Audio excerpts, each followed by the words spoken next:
Hello my revisable army, I am doctor Mahima. और आज मैं आपके लिए एक बहुत ही इंपॉर्टेंट चैप्टर लेकर आई हूँ जिसमें आपके नीट यूजी एग्जाम में आप 5 से 6 क्वेश्चंस आप देखेंगे सिर्फ इस अकेले चैप्टर से। और उस चैप्टर को जिसको हम आज कवर करने वाले हैं बच्चों, वो है हमारा फोटोसिंथेसिस।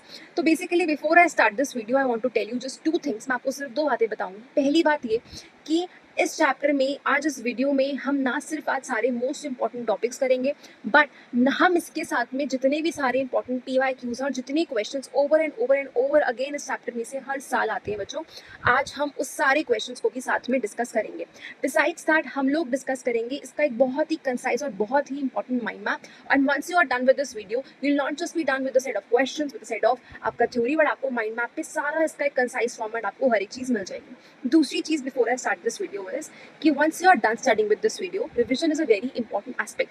अगर आपने आज इसे बहुत ध्यान से पढ़ भी लिया, but if you don't revise it well, if you don't revise these questions अपने आप खुद से बैठकर इसकी अगर आप प्रैक्टिस नहीं करते हो, तो I am very sure there is a very high chance आप एग्जाम तक आते आते बच्चों से भूल जाओगे। So what you can do is कि आप प्ले स्टोर पे जाके रिवाइजेबल ऐप को आप डाउनलोड कर लीजिए। द लिंक इज बेसिकली जो यहाँ पे आगे QR आएगा अभी फर्दर कमिंग स्लाइड्स में, आप उस QR को स्कैन कर सकते हैं, या फिर जो आपके जो कमेंट्स में या जो आपका जो डिस्क्रिप्शन है उस डिस्क्रिप्शन में एक पिंड कमेंट या एक पिंड आपका सेक्शन होगा जहाँ पे इसका लिंक डला होगा ऐप का। Once you download the app from the play store और using the link given below, तो आपको ना सिर्फ इस चैप्टर के बल्कि आपको आपके नीट 2025 में आने वाले हर चैप्टर के मोस्ट इंपॉर्टेंट क्यूमुलेटेड PYQs हमारे एक्सपर्ट से आपको सारे मिलेंगे। एंड अगर आप उसको प्रैक्टिस करते हैं, there is a very high chance that you will score really well. Okay, let's start with the video. बच्चों, आज हम करेंगे photosynthesis chapter. And when I start और सी फोटोसिंथेसिस, तो हमारे दिमाग में क्या आता है? आई एम वेरी श्योर कि आपने पूरे साल बहुत अच्छे से पढ़ाई करी है, तो आपको बेसिक्स बहुत अच्छे से क्लियर होंगे। बट जो फोटोसिंथेसिस जो होता है वो एक ऐसा प्रोसेस होता है जिसमें प्लांट अपना खाना खुद बनाता है। वी नो कि प्लांट एक ऑटोट्रोफ है और वो अपना खाना खुद बनाता है। और वो अपना खाना बनाता कैसे है? खाना बनाता है वो अपना कार्बन डाइऑक्साइड और पानी को लेकर। और वो इन दोनों को क्या करता है? सनलाइट और क्लोरोफिल की प्रेजेंस में उसे ग्लूकोज में कन्वर्ट कर देता है। तो बच्चों, क्या रिएक्शन होता है हमारा फोटोसिंथेसिस का? Let me very quickly right. Photosynthesis के प्रोसेस में हमारे पास, जस्ट अ सेकंड,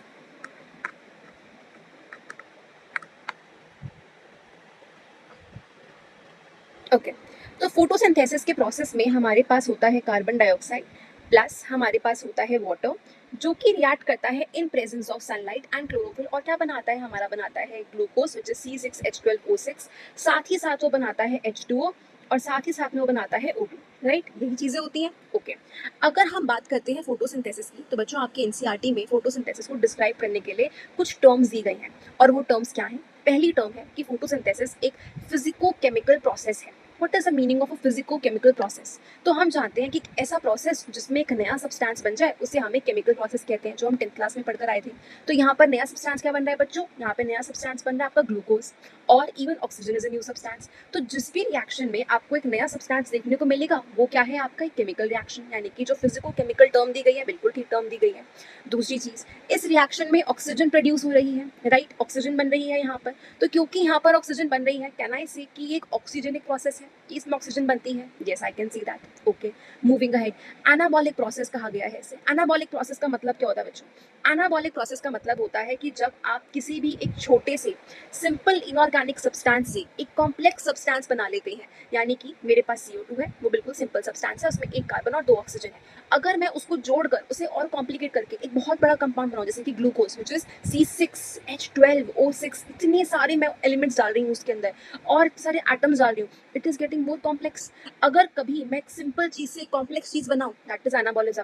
और अगर मैं कॉम्प्लेक्स चीज को तोड़कर एक सिंपल चीज बनाऊं, तो वो क्या है? कैटाबॉलिज्म। और यहाँ मैं क्या कर रही हूँ? मैं एक सिंपल चीज से कॉम्प्लेक्स चीज बना रही हूँ, तो ये हो गया एनाबॉलिक प्रोसेस। ठीक है, आगे बढ़ते हैं। फिर आता है हमारा रिडक्शन। रिडक्शन क्या होता है? रिडक्शन का सिंपली बहुत इजी मीनिंग होता है कि जिस किसी रिएक्शन में हम 2 चीजें कर ले, या फिर पहली चीज क्या है हमारी? Either if I gain hydrogen, that is known as reduction. पढ़ते थे ना हम 10th क्लास में, या तो आप हाइड्रोजन को गेन कर लो, या फिर अगर किसी रिएक्शन में आप ऑक्सीजन को लूज करते हो तो उसको हम कहते हैं रिडक्शन। राइट, अब इस रिएक्शन में क्या हो रहा है? CO2 के पास पहले हाइड्रोजन नहीं था, but by the end of this reaction क्या हुआ, उसके पास हाइड्रोजन आ गया, गेन ऑफ हाइड्रोजन किया, तो क्या रिडक्शन है? यस।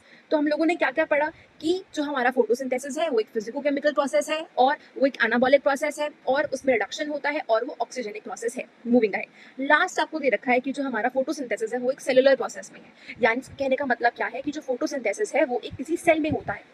तो क्वेश्चन ये है कि फोटोसिंथेसिस क्या सच में किसी सेल में होता है? यस। और अगर होता है तो कौन से सेल में होता है? तो उसका आंसर है कि फोटोसिंथेसिस हमारा मीजोफिल सेल्स में होता है। अभी मीजोफिल सेल्स क्या होते हैं? बेसिकली मीजोफिल सेल्स जो होते हैं हमारी, जो हमारी लीफ होती है उसमें एपिडर्मिस की लेयर के नीचे प्रेजेंट होते हैं। एपिडर्मिस क्या होती है बच्चों? जैसे हमारी बॉडी में एक स्किन होती है, ऐसे ही प्लांट्स की जो बॉडी की स्किन होती है उसको हम कह सकते हैं एपिडर्मिस। ठीक है। एपिडर्मल सेल्स के नीचे क्या होते हैं? वहां प्रेजेंट होते हैं हमारे मीजोफिल सेल्स। अब होता क्या है कि हर एक मीजोफिल सेल के अंदर, मान लो अगर ये एक मीजोफिल सेल है, हर एक मीजोफिल सेल के अंदर आप ध्यान से सुनिएगा 20 से 40 क्लोरोफिल सेल्स प्रेजेंट होते हैं। क्या होते हैं? आपके क्लोरोप्लास्ट सेल प्रेजेंट होते हैं। अब ये क्या होता है? बेसिकली क्लोरोप्लास्ट सेल हम जब पढ़ा करते थे 9th क्लास में कि जो प्लांट्स होते हैं उनके पास ऐसे एक स्पेशलाइज्ड सेल ऑर्गेनल्स होते हैं जिसकी मदद से वो अपना खाना खुद बना पाते हैं। याद होगा आपको कि वो एनिमल सेल में नहीं होते, वो सिर्फ और सिर्फ प्लांट्स में होते हैं। और वो सेल्स क्या थे बच्चों? हमारे होते हैं हमारे प्लास्टिड्स। तो प्लास्टिड्स जो होते हैं ये ऐसे सेल्स होते हैं जिनको हम किचन ऑफ द सेल भी कहते हैं, जो अपना खाना खुद बनाते हैं। And if you remember plastids दो तरह के थे, क्रोमोप्लास्ट और आपकी ल्यूकोप्लास्ट। क्रोमोप्लास्ट हमारे कलर्ड प्लास्टिड से, और ये क्या है? क्लोरोप्लास्ट, यानी कि ऐसे प्लास्टिड्स जिसके अंदर क्लोरोफिल भरा हुआ है। वो वाले प्लास्टिड्स जिसके अंदर फोटोसिंथेसिस करने की क्या है? कैपेसिटी है। कैसे है कैपेसिटी? क्योंकि उसके अंदर क्या है? फोटोसिंथेटिक पिगमेंट है। तो वो क्या बन जाता है बच्चों? वो बन जाता है हमारा क्लोरोप्लास्ट। तो क्लोरोप्लास्ट क्या है? क्लोरोप्लास्ट बेसिकली एक ऐसा सेल है जिसके अंदर हमारे फोटोसिंथेटिक पिगमेंट्स भरे हुए हैं। और वो फोटोसिंथेटिक पिगमेंट्स जो है जैसे कि क्लोरोफिल, तो वो क्लोरोफिल जो है वो क्या करता है? फोटोसिंथेसिस करने में हेल्प करता है। That is the entire question over है कि फोटोसिंथेसिस कहाँ होता है। तो बच्चों फटाफट से रिवाइज करते हैं कि फोटोसिंथेसिस हमारा क्लोरोप्लास्ट सेल्स में होता है। और ये क्लोरोप्लास्ट सेल्स कहाँ पे होते हैं? मीजोफिल सेल्स में होते हैं। और एक मीजोफिल सेल में कितने हमारे पास क्लोरोप्लास्ट होते हैं? लगभग 20 से 40 हमारे पास क्लोरोप्लास्ट होते हैं। ओके। अब जब बात करते हैं हम यहाँ पर एक क्लोरोप्लास्ट की, तो उसके स्ट्रक्चर को समझेंगे अभी हम, बट उससे पहले let me very quickly describe कि क्लोरोप्लास्ट के अंदर क्या होते हैं फोटोसिंथेटिक पिगमेंट्स। और हमको क्या डिस्कस करना है कि अगर हमारे पास एक प्लांट है तो क्या उस प्लांट में सिर्फ एक ही फोटोसिंथेटिक पिगमेंट होता है? हम लोग बचपन से पढ़ते आ रहे हैं कि presence of chlorophyll chlorophyll chlorophyll. तो अगर हमारे पास क्लोरोफिल नहीं हुआ तो क्या फोटोसिंथेसिस बिल्कुल इम्पॉसिबल है? तो नहीं।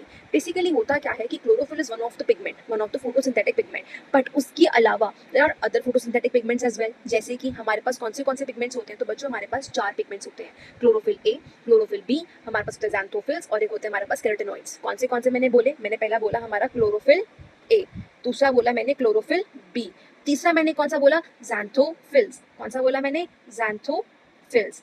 और उसके बाद मैंने क्या बोला? ज़ैंथोफिल्स के बाद मैंने बोला कैरोटेनॉइड्स। क्या बोला मैंने? कैरोटेनॉइड्स।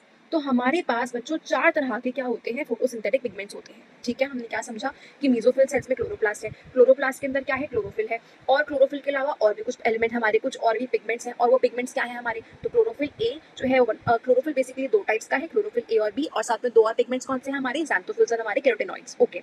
अब हमारे पास अब ये 4 पिगमेंट्स आते हैं, तो वी नीड टू रिमेंबर कि हर पिगमेंट का क्या क्या कलर होता है, जो मैंने यहाँ पर लिख रखा है। ठीक है, क्या क्या कलर होते हैं? देखो बच्चों, क्लोरोफिल जो होता है हम लोग पढ़ते आ रहे हैं chlorophyll is green in colour, तो ग्रीन कलर जो है वो दोनों क्लोरोफिल अपने अपने पास रख लेंगे, जिसमें से क्लोरोफिल ए जो होगा, अगर मैं पहले आया हूँ तो मैं एकदम ब्राइट ग्रीन रखूंगा अपने पास, यानी कि जो ब्राइट ग्रीन कलर का पिगमेंट होता है वो क्लोरोफिल ए के पास होता है। दूसरी चीज, जो हमारा येलो ग्रीन कलर का पिगमेंट होता है, जो मैंने यहाँ पे क्लियरली मेंशन कर रखा है, येलो ग्रीन, अगेन इसके नाम में ग्रीन है, तो वो किसके पास है? क्लोरोफिल बी के पास है। और हमारी एनसीईआरटी में उसने क्या कर रखा है? उसने ज़ैंथोफिल और कैरोटेनॉइड्स को डिस्क्रिप्शन में तो अलग अलग लिख रखा था, बट जब उसने उसको ग्राफिकली रिप्रेजेंट किया बच्चों, तो ग्राफिकल रिप्रेजेंटेशन करते टाइम उसने क्या किया? उसने कैरोटेनॉइड्स में ज़ैंथोफिल्स को भी साथ में इंक्लूड करके एक ही ग्राफ में डाल दिया, बट उसके कलर क्या होते हैं? कलर होते हैं येलो या येलोइश ऑरेंज। ठीक है, यानी कि हमने क्या सीखा? Chlorophyll A is bright green या फिर ब्लू ग्रीन, दूसरा क्लोरोफिल बी कौन से कलर का है? येलो ग्रीन, ज़ैंथोफिल्स और कैरोटेनॉइड्स कौन से कलर के हैं? ईदर येलो और येलो ऑरेंजिश। ठीक है, ये 4 पिगमेंट्स हो गए। Okay, now that we are understanding the kind of pigments, we have to understand some basic things. ठीक है, मैं आपको समझाती हूँ कि बेसिक थिंग्स हम किसको समझने की बात हो रही है। देखो, मैं आपको कुछ एक बेसिक चीज समझा रही हूँ कि जो हमारे पास एक क्लोरोप्लास्ट है वो किस तरीके का होता है। ठीक है, देखो बच्चों, जो क्लोरोप्लास्ट होता है ना हमारे पास, उसमें आपको कुछ बेसिक चीज़ याद करने की बहुत इंपॉर्टेंस है। ठीक है, बहुत आपको ध्यान से समझना है इसको, थोड़ा सा धीरे धीरे पढ़ाऊंगी। देखो, हमारे पास जो क्लोरोप्लास्ट होता है वो बेसिकली एक प्लास्टिड है। ठीक है, अब जो हमारे पास वो एक प्लास्टिड है, आपने पढ़ा होगा 9th क्लास में कि क्लोरोप्लास्ट के अंदर 2 मेम्ब्रेन्स होती है, एक होती है आउटर मेम्ब्रेन और एक इनर मेम्ब्रेन। ठीक है। मैंने यहाँ पर क्या बना दी, मैंने यहाँ पर फटाफट से 2 मेम्ब्रेन्स बना दी। अच्छा, चलो मैंने यहाँ पे 2 मेम्ब्रेन्स बना दी। अब होता क्या है इसके अंदर फर्दर, अगर आप देखोगे कि क्लोरोप्लास्ट के अंदर यहाँ पर 2 चीज़ें होती हैं। पहला होता है हमारे पास ये क्या होता है हमारे बच्चों, ये होते हैं ग्राना। ग्राना इज़ बेसिकली जो ये पूरा सेट है, इसको हम कहते हैं ग्राना, ठीक है। अब इस ग्राना में जो ये एक कॉइन लाइक स्ट्रक्चर है, लग रहा है ना सिक्के की पाइल है, किसी सिक्के के ऊपर सिक्का रखा हुआ है, ऐसे ही लगता है कि ये जो पूरा पाइल है, ये पाइल क्या है, ये पाइल ग्राना है। और उस पाइल में जो एक एक पिगमेंट है, जो एक एक यहाँ पे क्यों आपको लग रही है, जो कॉइन लग रहा है, वो कॉइन क्या है, थैलाकॉइड्स है। तो क्या बताया मैंने आपको बच्चों कि ये जो पूरा पाइल है, what is this pile is ग्राना। और जो यहाँ पे एक एक पार्ट है इसका ग्राना का, जो एक एक सेगमेंट है, वो क्या है हमारा थैलाकॉइड। क्या बताया, वो क्या है, थैलाकॉइड, ठीक है। तो हमारे पास आ गया थैलाकॉइड और हमें समझ आ गया ग्राना। अब होता क्या है, ऐसे ग्राना ना बहुत सारे होते हैं, यानी कि एक क्लोरोप्लास्ट है, उस क्लोरोप्लास्ट में ऐसे बहुत सारे क्या है, ग्राना है, ठीक है। मैंने बना दिया ये 1 ग्राना, ये 2 ग्राना, ये मैंने बना दिया तीसरा ग्राना। अब क्या होता है, वो कहता है कि ये सारे ग्राना आपस में जुड़े हुए होते हैं। अभी जुड़ते कैसे हैं बच्चों, जोड़ने के लिए बीच में होते हैं स्ट्रोमा लैमेले। ध्यान से समझना इसको, बहुत ध्यान से, कि जो ग्राना होता है वो होता है हमारा पूरा पाइल, ठीक है। अब उसके बाद इस ग्राना के अंदर एक एक क्या है, थाइलाकॉइड्स। थाइलाकॉइड्स जो हैं मिलकर क्या बना रहे हैं, ग्राना। बहुत सारे ग्राना हो जाएंगे आपके ग्रानम्स। अब यहाँ पर ये मिलते कैसे हैं, how do they connect, how do they combine with each other. तो इनके बीच में एक लिंक होता है, कनेक्टिंग लिंक, जिसका नाम होता है बच्चों स्ट्रोमा लैमेले। क्या होता है, स्ट्रोमा लैमेले, ठीक है। ओके, मैं यहाँ पे लिख देती हूँ स्ट्रोमा लैमेला, ठीक है। ये क्या है हमारा, ये लिंक है, ओके। अब यहाँ पर जो ये वाला पार्ट है, जो मैं पार्ट आपको दिखा देती हूँ एक बारी, जो ये वाला पार्ट है, ये सारा पार्ट, जो सारा फ्लूइड सा पार्ट लग रहा है, ये क्या है बच्चों, इसका भी तो कुछ नाम होगा। तो इसका नाम जो होता है हमारा, वो होता है बच्चों हमारा, इसको कहते हैं हम स्ट्रोमा। क्या कहते हैं हम लोग, स्ट्रोमा, ठीक है। तो हमने क्या पढ़ा कि जो ये सारा फ्लूइड वाला पार्ट है वो क्या है, स्ट्रोमा है। ये सारा जो पाइल है ये ग्राना है। ग्राना के अंदर जो एक सिक्का है वो क्या है, थैलाकॉइड। सिक्कों की पाइल ग्राना। अब ये जो एक सिक्के की पाइल और जो दूसरे सिक्के की पाइल आपस में जुड़ी हुई है स्ट्रोमा लैमेले से, और जो सारा फ्लूइड है आपस में, वो क्या है, स्ट्रोमा है, ठीक है। बहुत ध्यान से समझना, बहुत इजीली समझाऊंगी। तो जो फोटोसिंथेटिक पिगमेंट होता है ना बच्चों, ध्यान से सुनना, फोटोसिंथेटिक जो पिगमेंट होता है वो कहाँ होता है, where is the pigment present. बच्चों पिगमेंट प्रेजेंट होता है या तो आपके थैलाकॉइड में, ठीक है, यानी कि आपके ग्राना में, या फिर आपके स्ट्रोमा लैमेले में। यहाँ पर आपके फोटोसिंथेटिक पिगमेंट्स प्रेजेंट होते हैं। और वो थे कौन से, chlorophyll A, chlorophyll B, xanthophylls और कैरोटेनॉइड्स, ठीक है। चारों याद हो गए, ठीक है। अब होता क्या है कि जब फोटोसिंथेसिस होता है ना, तो फोटोसिंथेसिस हमें सुनने में लगता है कि भाई यहाँ तो CO2 है, H2O है, सनलाइट और क्लोरोफिल की प्रेजेंस में कार्बन डाइऑक्साइड, सॉरी, आपका ऑक्सीजन बन गया, वाटर बन गया, और साथ में आपका बन गया ग्लूकोज। लगता है कि ये एक स्टेप है, बट बच्चों ये एक स्टेप नहीं होता। Photosynthesis is not a single step reaction, basically it's multiple steps. और होता क्या है, फोटोसिंथेसिस को मैं बेसिकली 2 पार्ट्स में डिवाइड कर सकती हूँ। 2 पार्ट्स क्या क्या होते हैं, 2 पार्ट्स होते हैं बच्चों मेरे। एक होता है पार्ट लाइट रिएक्शन और दूसरा होता है मेरा डार्क रिएक्शन, ठीक है। क्या पार्ट मैंने आपको बताया कि फोटोसिंथेसिस में 2 पार्ट्स होते हैं, एक होता है आपका लाइट रिएक्शन, एक होता है आपका डार्क रिएक्शन। अब इसका मतलब क्या है बच्चों, नाम से समझ आ रहा है कि लाइट रिएक्शन कोई ऐसा रिएक्शन है जो कि लाइट में हो रहा है, और डार्क रिएक्शन ऐसा रिएक्शन है जो कि डार्क में हो रहा है। सिंपल मतलब समझ आ रहा है नाम से। तो अब ये है क्या, ऐसा क्या है जो लाइट रिएक्शन को लाइट में ही होना, डार्क रिएक्शन को डार्क में होना है। तो बच्चों होता क्या है कि जब हमारे पास धूप आ रही होती है, तो जब तक हमारे पास धूप आती है तो क्या होता है, सारे फोटोसिंथेटिक जो पिगमेंट्स होते हैं, जो हमने 4 पिगमेंट्स पढ़े थे, ये 4 पिगमेंट्स जो होते हैं ना, वो सोलर पैनल की तरह बिहेव करते हैं। जैसे एक सोलर पैनल सनलाइट को ट्रैप करता है, ऐसे ही चारों पिगमेंट्स अपने अंदर सनलाइट को ट्रैप कर लेते हैं। अब क्या होता है, जब ये अपने सनलाइट को ट्रैप कर लेते हैं, तो जब ये ट्रैप करते हैं तो ये प्रोसेस है ऑफ ट्रैपिंग द सनलाइट। और उस सनलाइट को ट्रैप करके जब ये क्या करते हैं, सनलाइट को ट्रैप करके पानी को तोड़ते हैं, और पानी को तोड़ के जब ये एटीपी और NADPH बनाते हैं, यानी कि जब ये एनर्जी बना रहे होते हैं, तो इस सारे प्रोसेस को कहते हैं हम लोग लाइट रिएक्शन। यानी कि लाइट रिएक्शन वो रिएक्शन है जो डायरेक्ट सनलाइट की हेल्प से हो पाता है। यानी कि अगर धूप का सप्लाई कट हो गया तो ये सारे के सारे प्रोसेसेस रुक जाएंगे। मान लो मेरे पास एक फैक्ट्री है, ठीक है, और मैं बहुत सारा सामान बनवा रही हूँ, ठीक है। क्या कर रही हूँ मैं, बहुत सारा सामान बनवा रही हूँ। अब मान लो पीछे से लाइट चली जाए, जो मेरी सारी मशीन्स हैं, जो सारा काम कर रही हैं, जो सारा सामान बना रही है, वो सबकी सारी मशीन्स रुक जाएंगी। क्या होगा कि जैसे ही लाइट चली जाएगी पीछे से, तो जो मेरी फैक्ट्री में जितनी भी मशीन्स हैं, मेरे पास जनरेटर नहीं है, वो सारी मशीन से क्या किया, चलना बंद कर दिया, ठीक है। बट अब होगा क्या, मान लो कि पैकेजिंग के लिए मैंने हाथ से पैक करने वाले लोग बिठा रखे थे। मैंने सोचा था कि इस फैक्ट्री में मैं क्या करूंगी, मैं बहुत सारा सामान बनवाऊंगी मशीन से, और उसकी पैकेजिंग जो है ना, वो मैं इंसान से कराऊंगी, ठीक है। या चलो मैंने पैकेजिंग भी करवा दी, तो उसको बेचने का काम, जो सामान मैंने बनाया है यहाँ पर, उस सामान को बेचने का काम और उसे पैसे लाने का काम मैं इंसान से कराऊंगी। ये एक मैनमेड जॉब रख देती हूँ, और सारा सामान बनाने वाला है क्या कर लेती हूँ, मैं मशीन से कर लेती हूँ। तो हुआ क्या, मैंने क्या किया कि जैसे ही मैंने सारा काम शुरू किया, लाइट चली गई। अब क्या हुआ था कि जब लाइट चली गई तो यानी कि और नया सामान नहीं बन पा रहा, बट अब जो यहाँ पे सामान ऑलरेडी बना हुआ था, शायद कल का शायद परसों का, वो सारा बिका नहीं है, वो सारा पैक नहीं हुआ है। यानी कि अब जब लाइट चली गई है तो मैं कौन से काम कर सकती हूँ, मैं यहाँ पर पहला तो मैं सामान को पैक कर सकती हूँ और दूसरा मैं सामान को बेच सकती हूँ। यानी कि ऐसे कुछ कुछ रिएक्शंस हैं जो डायरेक्टली बिजली से जुड़े हुए नहीं है। लाइट अगर नहीं भी आती तो भी मैं कुछ टाइम तक मेरे पास कुछ ना कुछ काम करने को है। हाँ, मान लो अगर लाइट चली ही जाए, अगर लाइट चली ही गई तो सारा सामान एक दिन बिक जाएगा, सारी पैकेजिंग हो जाएगी एक दो दिन तक। बट अगर मेरे पास नया सामान नहीं बनकर आया तो फिर डार्क रिएक्शन भी रुक जाएगा, यानी कि मैं और पैकेजिंग नहीं कर पाऊंगी क्योंकि मेरे पास सामान है ही नहीं पैक करने को, क्योंकि लाइट ही नहीं आई। यानी कि बच्चों, जब लाइट रिएक्शन में क्या होता है, लाइट रिएक्शन जो होती है वो डायरेक्टली सनलाइट पर डिपेंड होती है, यानी कि मशीन का चलना डायरेक्टली सनलाइट पर डिपेंडेंट है। बट यहाँ पर जो पैकेजिंग और जो यहाँ पे बेचने वाला काम है वो डायरेक्ट सनलाइट पर डिपेंडेंट नहीं है, बट वो किस पर डिपेंडेंट है, जो सन रिएक्शन से या जो लाइट रिएक्शन से बने हुए सामान पर डिपेंडेंट है। यानी कि जो उस फैक्ट्री से जो सारा सामान बनकर आ रहा था उस पर सारा कुछ डिपेंडेंट है मेरा आगे का प्रोसेस।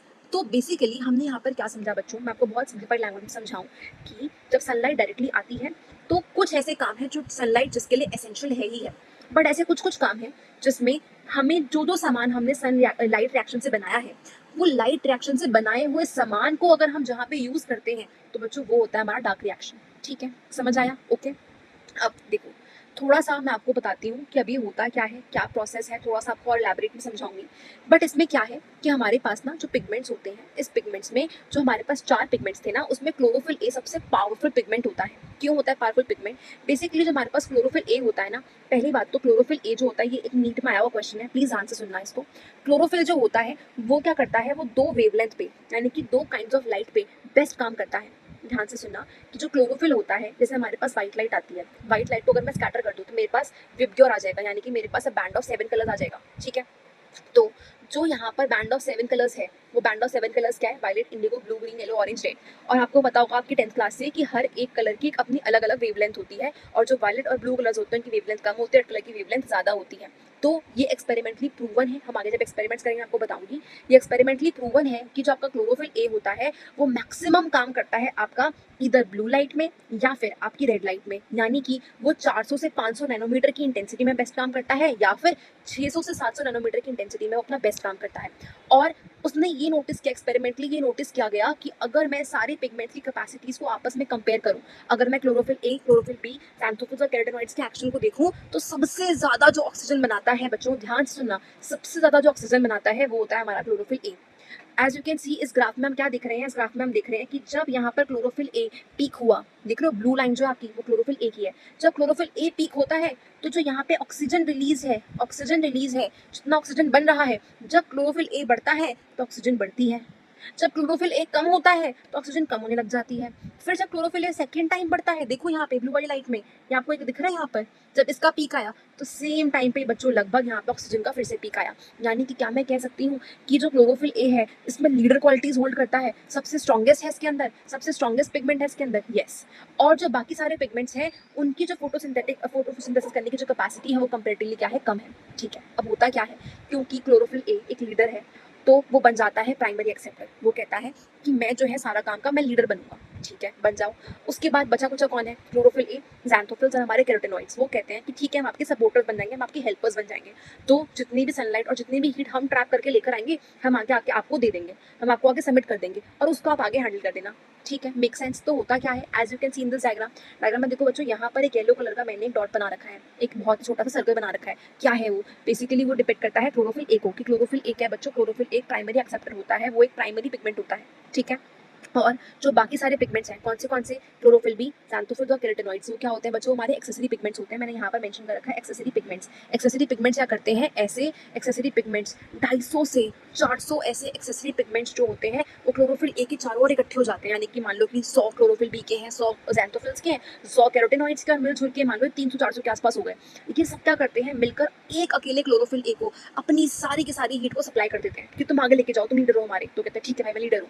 तो यानी कि इसमें क्या होता है, इस सिचुएशन में हम ये देखते हैं कि बाकी सारे पिगमेंट क्या है हमारे, ये हमारे एक्सेसरी पिगमेंट्स हैं। यानी कि ये डायरेक्टली फोटोसिंथेसिस में पार्टिसिपेट नहीं करते हैं, बट ये क्लोरोफिल ए को क्या करते हैं, ये हेल्प करते हैं, एक्सेसरी है ये, हेल्प करते हैं ये। ठीक है, समझ आ गई ये चीज़, क्लियर है। और मैंने आपको क्या क्वेश्चन बताया इसके अंदर, जो नीट में पहले आ चुका है, कि जो हमारा क्लोरोफिल ए है वो कौन सी वेवलेंथ को ऑब्जॉर्व करता है। तो बच्चों उसको ध्यान में याद रखना कि हमारे जो क्लोरोफिल ए है वो हमारी दो तरह की वेवलेंथ में काम करता है बेस्ट, वो है हमारा ब्लू और रेड। तो ब्लू के अंदर कौन सी वेवलेंथ आएगी, लगभग 400 से 500 नैनोमीटर के बीच में, क्या बताया मैंने, 400 से 500 नैनोमीटर के बीच में काम करेगा बेस्ट। और दूसरा मैंने आपको बताया 600 से 700 which is the range of red वाला। तो 600 से 700 और 400 से 500 नैनोमीटर दोनों ही इसका आंसर है, दोनों ही किसका आंसर है, क्लोरोफिल ए का आंसर है। समझ आया आपको, क्योंकि वो दोनों ही लाइट्स में बेस्ट काम करता है। Okay, moving ahead. तो हमने अभी क्या सीखा, हमने ये सीखा बच्चों कि जो हमारा जो क्लोरोफिल होता है ना, वो क्लोरोफिल बाकी सारे पिगमेंट्स के साथ मिलकर एक बहुत बड़ा कॉम्प्लेक्स बनाता है।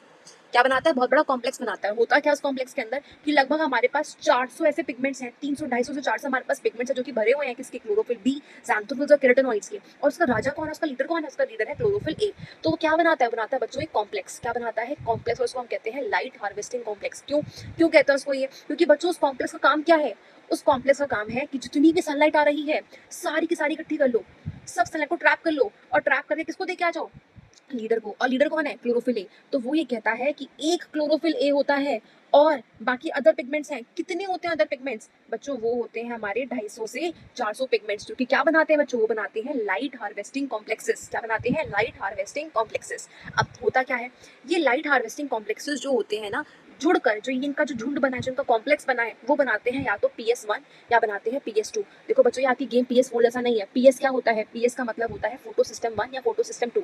बेसिकली जब ये सनलाइट को ट्रैप कर लेंगे तो किस में हेल्प करेंगे, फोटोसिंथेसिस में हेल्प करेंगे बच्चों। तो फोटोसिंथेसिस हमें हेल्प करने के लिए जो पूरा एक साइकिल है, जो पूरी चेन है, जो पूरा एक चार्ट है, उसके लिए क्या चाहिए होता है, हमको एक फोटो सिस्टम चाहिए होता है। ओके, अब जो ये दो फोटो सिस्टम्स हैं, ये बेसिकली क्या है, they are nothing but light harvesting complexes है बच्चों। ये क्या है, लाइट हार्वेस्टिंग कॉम्प्लेक्सेस। और बच्चों दोनों में ना एक बहुत ही माइन्यूट डिफरेंस होता है, और वो डिफरेंस क्या होता है कि जो PS1 और PS2 है, दोनों है तो पिगमेंट्स के बने हुए, दोनों का जो बेसिक कॉन्स्टिट्यूशन है वो तो सेम है।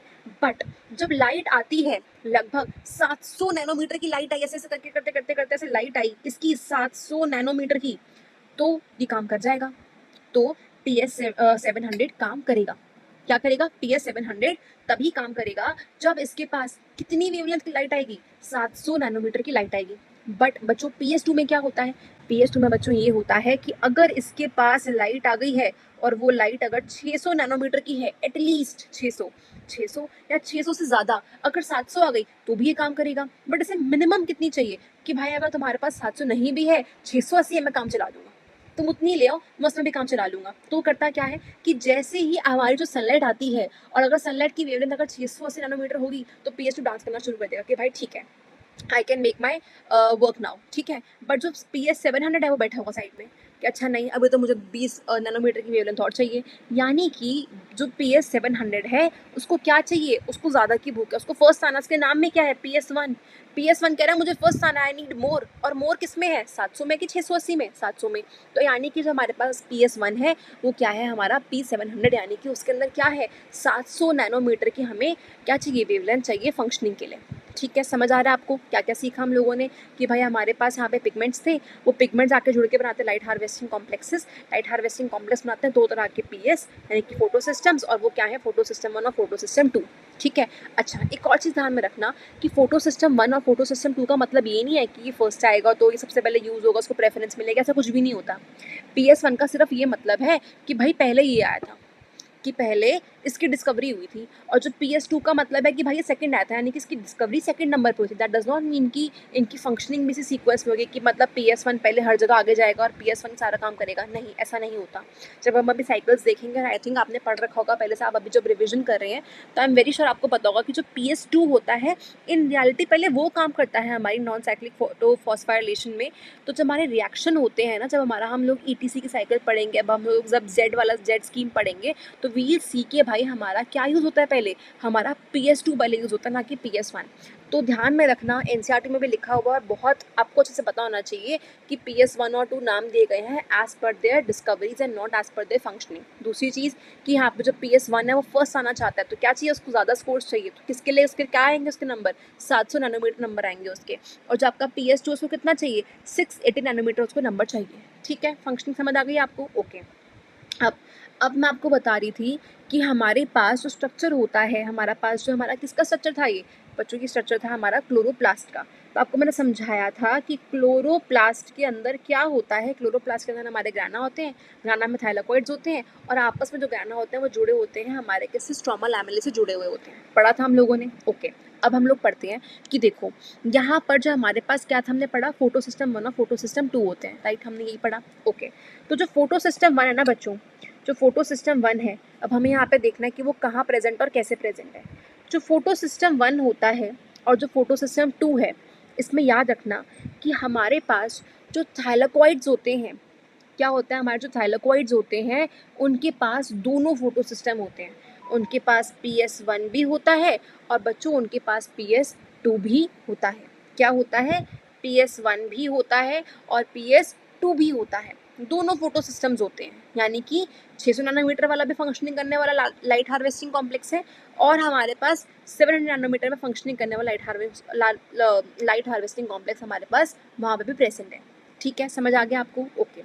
अब ऑन द अदर हैंड जो हमारे पास क्या है, स्ट्रोमा लैमेले, उसके पास बच्चों वो अकेला है, 1 है ना, सिर्फ अकेला है, उसके पास सिर्फ और सिर्फ PS1 है, PS2 नहीं है उसके पास। ठीक है, क्या है उसके पास, PS2 नहीं है, अकेला है वो बिल्कुल। तो अकेला तो यानी कि अकेला मतलब सिंगल है, सिंगल मतलब 1 है, एक डंडी आएगी उसके, उसमें 2 डंडी नहीं आएगी, यानी कि जो PS1 है सिर्फ और सिर्फ वहाँ पे वो मिलेगा आपको स्ट्रोमा लैमेले में। क्या मिलेगा, सिर्फ और सिर्फ आपको PS1 मिलेगा। तो ऐसे आपको हर एक थाइलाकोइड के अंदर यहाँ पर PS1 और PS2 आपको दोनों मिलेंगे।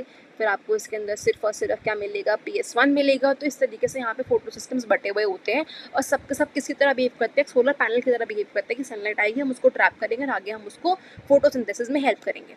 ठीक है, इतना समझ आ गया, ओके। अब आते हैं बच्चों, जब हमने यहाँ पर हमने बात की थी लाइट रिएक्शन और डार्क रिएक्शन की, तो उसको यहीं पर थोड़ा सा समझ लो। होता क्या है कि सनलाइट आती है, क्या आएगी हमारे पास बच्चों, सनलाइट आएगी। ठीक है, आ गई सनलाइट। तो अब सनलाइट आ रही है और सनलाइट आकर इन फोटो सिस्टम्स के ऊपर गिर रही है। ठीक है, गिर रही है। अब ध्यान से समझना, क्या ये फोटो सिस्टम्स, ध्यान से सुनना, क्या ये फोटो सिस्टम्स हमारे स्ट्रोमा के पास है। स्ट्रोमा क्या था बच्चों, स्ट्रोमा हमारा ये वाला पोर्शन है, स्ट्रोमा हमारा सारा लिक्विड पे पोर्शन है, हमारा सारा का सारा ये क्या हमारा स्ट्रोमा है।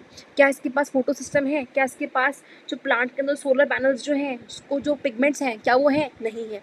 तो क्या ये सनलाइट ट्रैप कर पाएगा, नहीं कर पाएगा। तो क्या करेगा, ये बैठा रहेगा, ये बैठा रहेगा, देखेगा बाकी थाइलाकोइड्स को कि कब थाइलाकोइड्स यहाँ पे फोटो सिस्टम्स का काम करें। जब थाइलाकोइड्स थोड़ा सा काम शुरू करेंगे, आधा काम कर देंगे, तो उसके बाद जागेगा कि अच्छा ठीक है, अब तो जैसे हम तो बहुत लेट हो गए, अब तो हमें अब पढ़ाई शुरू करनी है। जो बच्चा होता है ना बिल्कुल लास्ट मोमेंट पढ़ाई करता है, वो स्ट्रोमा है। स्ट्रोमा शुरुआत में कोई काम नहीं करता, स्ट्रोमा देखता है अच्छा ठीक है थाइलाकोइड तुम काम करो, तुम काम करो, तुम काम करो। और जब थाइलाकोइड ने मैक्सिमम काम कर दिया, फिर स्ट्रोमा कहता है अब ठीक है मैं रात को बैठ के पढ़ूंगा। रात को बैठ के कौन पढ़ता है, जो लास्ट मिनट काम करता है। लास्ट मिनट काम कौन कर रहा है, स्ट्रोमा। तो यानी कि क्या करेगा, ये डार्क रिएक्शन करेगा। क्या करेगा, डार्क रिएक्शन करेगा। और सुबह एकदम अर्ली मॉर्निंग अच्छे बच्चे जैसे सुबह से रात तक कौन काम कर रहा था, सुबह से शाम तक वो कर रहा होता है बच्चा हमारा स्ट्रोमा लैमेले और हमारा ग्राना। याद रखना कि जिसके पास फोटो सिस्टम है, जो सनलाइट को ट्रैप कर सकता है, वही तो दिन में काम करेगा ना, क्योंकि लाइट दिन में आ रही है। जब लाइट दिन में आ रही है तो जिसके पास भी सनलाइट को ट्रैप करने वाला सारा सिस्टम है, वही तो काम करेगा दिन में। और वो किसके पास है बच्चों, वो हमारा हमारा है ग्राना के पास। और हमारा किसके पास है, ग्राना में भी किसके पास, थाइलाकोइड की मेम्ब्रेन में है बच्चों। ठीक है, यानी कि जब हमारे पास थाइलाकोइड होती है ना, थाइलाकोइड के अंदर भी 2 चीज़ें होती हैं। ध्यान से सुनना है इसको, बहुत ध्यान से सुनना। थाइलाकोइड के अंदर 2 चीज़ें होती हैं बच्चों, एक होती है थाइलाकोइड मेम्ब्रेन, यानी कि जो उसकी आउटर कवरिंग है, और दूसरा होता है बच्चों ध्यान से, थाइलाकोइड ल्यूमेन। क्या होता है, थाइलाकोइड ल्यूमेन। मैं एक बार लेबल कर देती हूँ उसको आपके लिए कि हमारे पास 2 चीज़ें होती हैं बच्चों। पहला होता है हमारे पास थाइलाकोइड मेम्ब्रेन, ठीक है, यानी कि जो उसकी कवरिंग है। और अंदर क्या होगा बच्चों उसके, थाइलाकोइड ल्यूमेन। क्या होगा, ल्यूमेन। ल्यूमेन का मतलब क्या होता है, जैसे मान लो कि कैविटी है तो कैविटी है उसके अंदर एक, ठीक है। तो ये क्या है, थाइलाकोइड ल्यूमेन। अब होता क्या है, पिगमेंट कहाँ पे होगा, फोटो सिस्टम ऑफ 1 और फोटो सिस्टम 2 दोनों ही थाइलाकोइड मेम्ब्रेन के अंदर होंगे। जितने भी आपके फोटो सिस्टम्स होते हैं, लाइट हार्वेस्टिंग कॉम्प्लेक्सेस होते हैं, वो अंदर दबे हुए नहीं होते बच्चों। सोलर पैनल्स को अगर आप लगाते हो अपने घर में, आप इंस्टॉल करते हो, तो क्या उसको छत पे लगाओगे कि अपने घर के रूम में लगाओगे, छत पे लगाओगे ना बच्चों, जहाँ पे धूप सच में उसको मिल सके। अगर मैं उसे कमरे में बंद करके रख दूँ, कि अरे मैं तो बहुत महंगा आया मेरा पैनल, तो क्या उससे कोई फ़ायदा होगा? नहीं। यानी कि कहाँ होंगे? ल्यूमन में दब के नहीं बैठे होंगे, बच्चे कमरे में नहीं होंगे, ये छत पे होंगे, ऐसे खड़े होंगे कि अरे हाँ, हमारे पास सनलाइट आने वाली है। तो क्या होगा यहाँ पे, ये कहाँ होंगे बच्चों? ये मेम्ब्रेन में होंगे। अच्छा, अब क्योंकि यहाँ पे स्ट्रोमा के पास क्या है, इनके पास कोई फोटो सिस्टम है ही नहीं, ये किसके आधार पे बैठे हुए हैं कि भाई अब मैं एकदम लास्ट मोमेंट पढ़ूंगा। तो लास्ट मोमेंट क्या होता है? रात को बैठ के पढ़ूंगा, पेपर मेरा कल है, मैं रात को बैठ के पढ़ूंगा। रात मतलब क्या? डार्क रिएक्शन करेगा। कौन करेगा? स्ट्रोमा। और लाइट रिएक्शन कौन करेगा? Again stroma lamellae. और स्ट्रोमा लैमेले क्या था? Stroma lamellae. और कौन करेगा? हमारा जो ग्रैनुल थाइलाकोइड्स है वो करेंगे, ग्रैनुल थाइलाकोइड्स जो है वो करेंगे। ठीक है, आया समझ? ठीक है, ओके। अब जब यहाँ पे ये फोटो सिस्टम 1 और फोटो सिस्टम 2 काम करते हैं ना बच्चों, ध्यान से सुनना। तो लाइट रिएक्शन 1 होता है और लाइट रिएक्शन होता है आपका। और लाइट रिएक्शन का बहुत ध्यान से सुनो, उसका एक नाम होता है, उसका नाम होता है फोटोकेमिकल फेज। क्यों होता है फोटोकेमिकल? बच्चों जो मेन काम हो रहा है ना इसके अंदर, जो मेन काम हो रहा है इसमें, जो सारा सब्सटेंस बन रहा है, एक नई चीज़ जो बन रही है, तो केमिकल जो चेंज हो रहा है इसके अंदर, वो किस में हो रहा है? लाइट रिएक्शन में हो रहा है, राइट? इसी में हो रहा है। तो उसको हम लोग कहते हैं फोटोकेमिकल फेज। अच्छा, इसमें एक और हिंट क्या है? लाइट है। लाइट को क्या कहते हैं हम लोग? फोटोसिंथेसिस। फोटोसिंथेसिस मतलब क्या है? कि लाइट की प्रेजेंस में। तो फोटो का मतलब क्या? लाइट। तो जब ये लाइट रिएक्शन है तो उसके नाम में फोटो ही आएगा ना बच्चों, फोटो ही तो आएगा इसके नाम में। तो यानी कि फोटोकेमिकल फेज क्या है? हमारा लाइट रिएक्शन होता है। समझ आ गया? क्लियर है? पक्का? ध्यान से करना क्योंकि ये नीट में क्वेश्चन आ रखा है। मैच द फॉलोइंग में आगे हम क्वेश्चन करेंगे, उसमें सेम क्वेश्चन आ रखा है और उसमें दे रखा है कि लाइट रिएक्शन जो है वो बायोसिंथेटिक रिएक्शन है। तो बच्चों बायोसिंथेटिक नहीं होता, लाइट के नाम में ही फोटो आना चाहिए। लाइट के नाम में ही एक ऐसा वर्ड आएगा जिसका मतलब ही लाइट है, और वो कौन सा वर्ड है? फोटो। तो यानी कि जो फोटो केमिकल फेज है हमारा, वो क्या है? हमारा लाइट रिएक्शन का दूसरा नाम है। और जो डार्क रिएक्शन है वो रात को पढ़ने वाला कौन है? हमारा बायोसिंथेटिक फेज है। ठीक है, आगे समझ? सिनोनिम्स याद हो गए? ओके। उसके बाद हम लोगों ने पढ़ा कि लाइट रिएक्शन डायरेक्टली लाइट पर डिपेंडेंट होता है। क्यों होता है? क्योंकि भाई उसके पास क्या होते हैं? PS1 एंड PS2 होते हैं, क्योंकि वही उसको ट्रैप कर सकता है। तो PS1 और PS2 जिसके पास है वो डायरेक्टली लाइट पर डिपेंडेंट है। इसमें मोस्ट इंपॉर्टेंट वर्ड क्या है बच्चों? ध्यान से देखो, डायरेक्टली। डायरेक्टली का मतलब क्या होता है कि अभी सनलाइट गई, अभी मेरी मशीनरी बंद हुई, मेरी फैक्ट्री बंद, अभी और सामान नहीं बनेगा, यही मतलब है डायरेक्ट का। इनडायरेक्ट का मतलब क्या होता है कि भाई अब यहाँ पे एटलीस्ट मैं पैकेजिंग तो कर सकता हूँ, एटलीस्ट मैं सामान को बेच तो सकता हूँ, और वो कौन करेगा? Dark reaction. उसने क्लियरली लिखा है कि it is not directly dependent. उसने ये नहीं लिखा कि वो डिपेंडेंट नहीं है सनलाइट पे, उसने लिखा है डिपेंडेंट है बट डायरेक्टली डिपेंडेंट नहीं है। कि अगर अभी इस मिनट लाइट चली जाए तो इसी मिनट मैं पागल नहीं हो जाऊंगा, मुझे पागल होने में एटलीस्ट 3 से 4 घंटे लग जाएंगे कि भाई मैं तो पागल हो गया, पागल हो गया, पागल हो गया। डार्क रिएक्शन कब करेगा? कुछ घंटों की बात करेगा बट कुछ घंटों की बात करेगा। समझ आ रही है चीज़? क्लियर है? फटाफट से आगे बढ़े। ओके। तो उसने कहा कि मैं डिपेंडेंट हूँ बट डायरेक्टली डिपेंडेंट नहीं हूँ। और डिपेंडेंट किस पे हूँ? वो कह रहा है कि जो भी सामान लाइट रिएक्शन बना रहा है मैं उसके सामान पर डिपेंडेंट हूँ, और क्योंकि लाइट रिएक्शन लाइट पर डिपेंडेंट है तो इनडायरेक्टली मैं भी लाइट पर डिपेंडेंट हूँ कि नहीं हूँ? ट्रू, ठीक है, ओके। अब यहाँ पर इसमें एक और चीज़ क्या हम पढ़ते हैं बच्चों, लाइट रिएक्शन के अंदर क्या होता है? 2-3 चीज़ें होती हैं। क्या क्या चीज़ें होती हैं? लाइट रिएक्शन के अंदर ATP और NADPH2 बनता है। ठीक है, यानी कि जितने भी हमारे एनर्जी प्रोड्यूसिंग कंपाउंड्स हैं वो सारे के सारे कब बनते हैं? लाइट रिएक्शन के दौरान बनते हैं। और उसका जो खर्चा होता है, यानी कि जब हम उसको यूज़ करते हैं, उसका जो यूटिलाइजेशन होता है, जो उसमें क्या लिखा है? कंज्यूम हो रहा है। यानी कि यहाँ पर ये सारे के सारे क्या होते हैं? जो हमने ATP और NADPH इतनी मेहनत से यहाँ पे ग्राना और स्ट्रोमा लैमेले करके बनाए जा रहे हैं, रात को आके चुपके से ये क्या कर रहा है? उसको उड़ा रहा है, चुपके से यूँ ऑर्डर कर रहा है, यूँ सामान आ रहा है। यानी कि क्या कर रहा है वो? उसको बच्चों को उसको यूज़ किए जा रहा है, उसे कंज्यूम किए जा रहा है। जो सारा काम सुबह बैठ के इतनी मशक्कत से उसने किया, लाइट रिएक्शन ने वो सारा डार्क रिएक्शन से खत्म कर देगा। कहेगा भाई मैं तो पार्टी कर रहा हूँ, मैं तो अपनी योलो वाले मोड पे हूँ। ठीक है, समझ आ गई आपको ये चीज़? ओके। अब इसमें आता है बच्चों एक और चीज़ जो बहुत इंपॉर्टेंट चीज़ है, वो क्या है कि लाइट रिएक्शन के दौरान में पानी टूटता है। जो वाटर का फोटोलाइसिस है, आपको याद होगा आपकी 10th क्लास में हम लोग पढ़ते थे कि जो वाटर का टूटना होता है ना, वो एक डिकम्पोजिशन रिएक्शन होता है। अगर मुझे पानी को तोड़ना है, ध्यान से समझना, अगर मुझे H2O को तोड़ना है इनटू हाइड्रोजन और यहाँ पे OH माइनस, या फिर in this particular reaction photosynthesis में हम क्या करते हैं? हम वाटर को तोड़ते हैं, हम 2H2O को तोड़ते हैं किसमें? 4H प्लस में, 4 इलेक्ट्रॉन्स में, और यहाँ पे ऑक्सीजन मतलब एक ऑक्सीजन में तोड़ देते हैं। तो बेसिकली यहाँ पर हम क्या बनाते हैं? हम हाइड्रोजन आयन बनाते हैं। ठीक है, ये क्या लिखा है मैंने गंदी राइटिंग में, 4 इलेक्ट्रॉन, समझना ना भाई, राइटिंग थोड़ी सी खराब हो गई है मेरी। तो 4H+ और 4 इलेक्ट्रॉन्स और साथ में क्या बन रहा है बच्चों, ऑक्सीजन। तो जो ये वाला रिएक्शन है जिसमें पानी टूटता है, जिसमें बच्चों क्या होता है, पानी टूटता है, वो किस में होता है, वो होता है बच्चों लाइट रिएक्शन में। ठीक है, आ गया समझ, ओके। अब इसके अलावा यहाँ पे क्या लिखा हुआ है कि reduction of carbon dioxide occurs and carbohydrate is form during the dark reaction, यानी कि जो प्रोसेस होता है जिसमें CO2 gets converted into what, C6H12O6, यानी कि जब वो गेन ऑफ हाइड्रोजन करता है, जब वो गेन ऑफ हाइड्रोजन करता है बच्चों, तो वो रिडक्शन रिएक्शन जो है, ये इंटायर कंबाइनिंग प्रोसेस जो है, ये कब होता है, हमारा डार्क रिएक्शन में होता है। इसमें क्या होता है डिटेल में उसको पढ़ेंगे भी 10 मिनट के अंदर, ठीक है।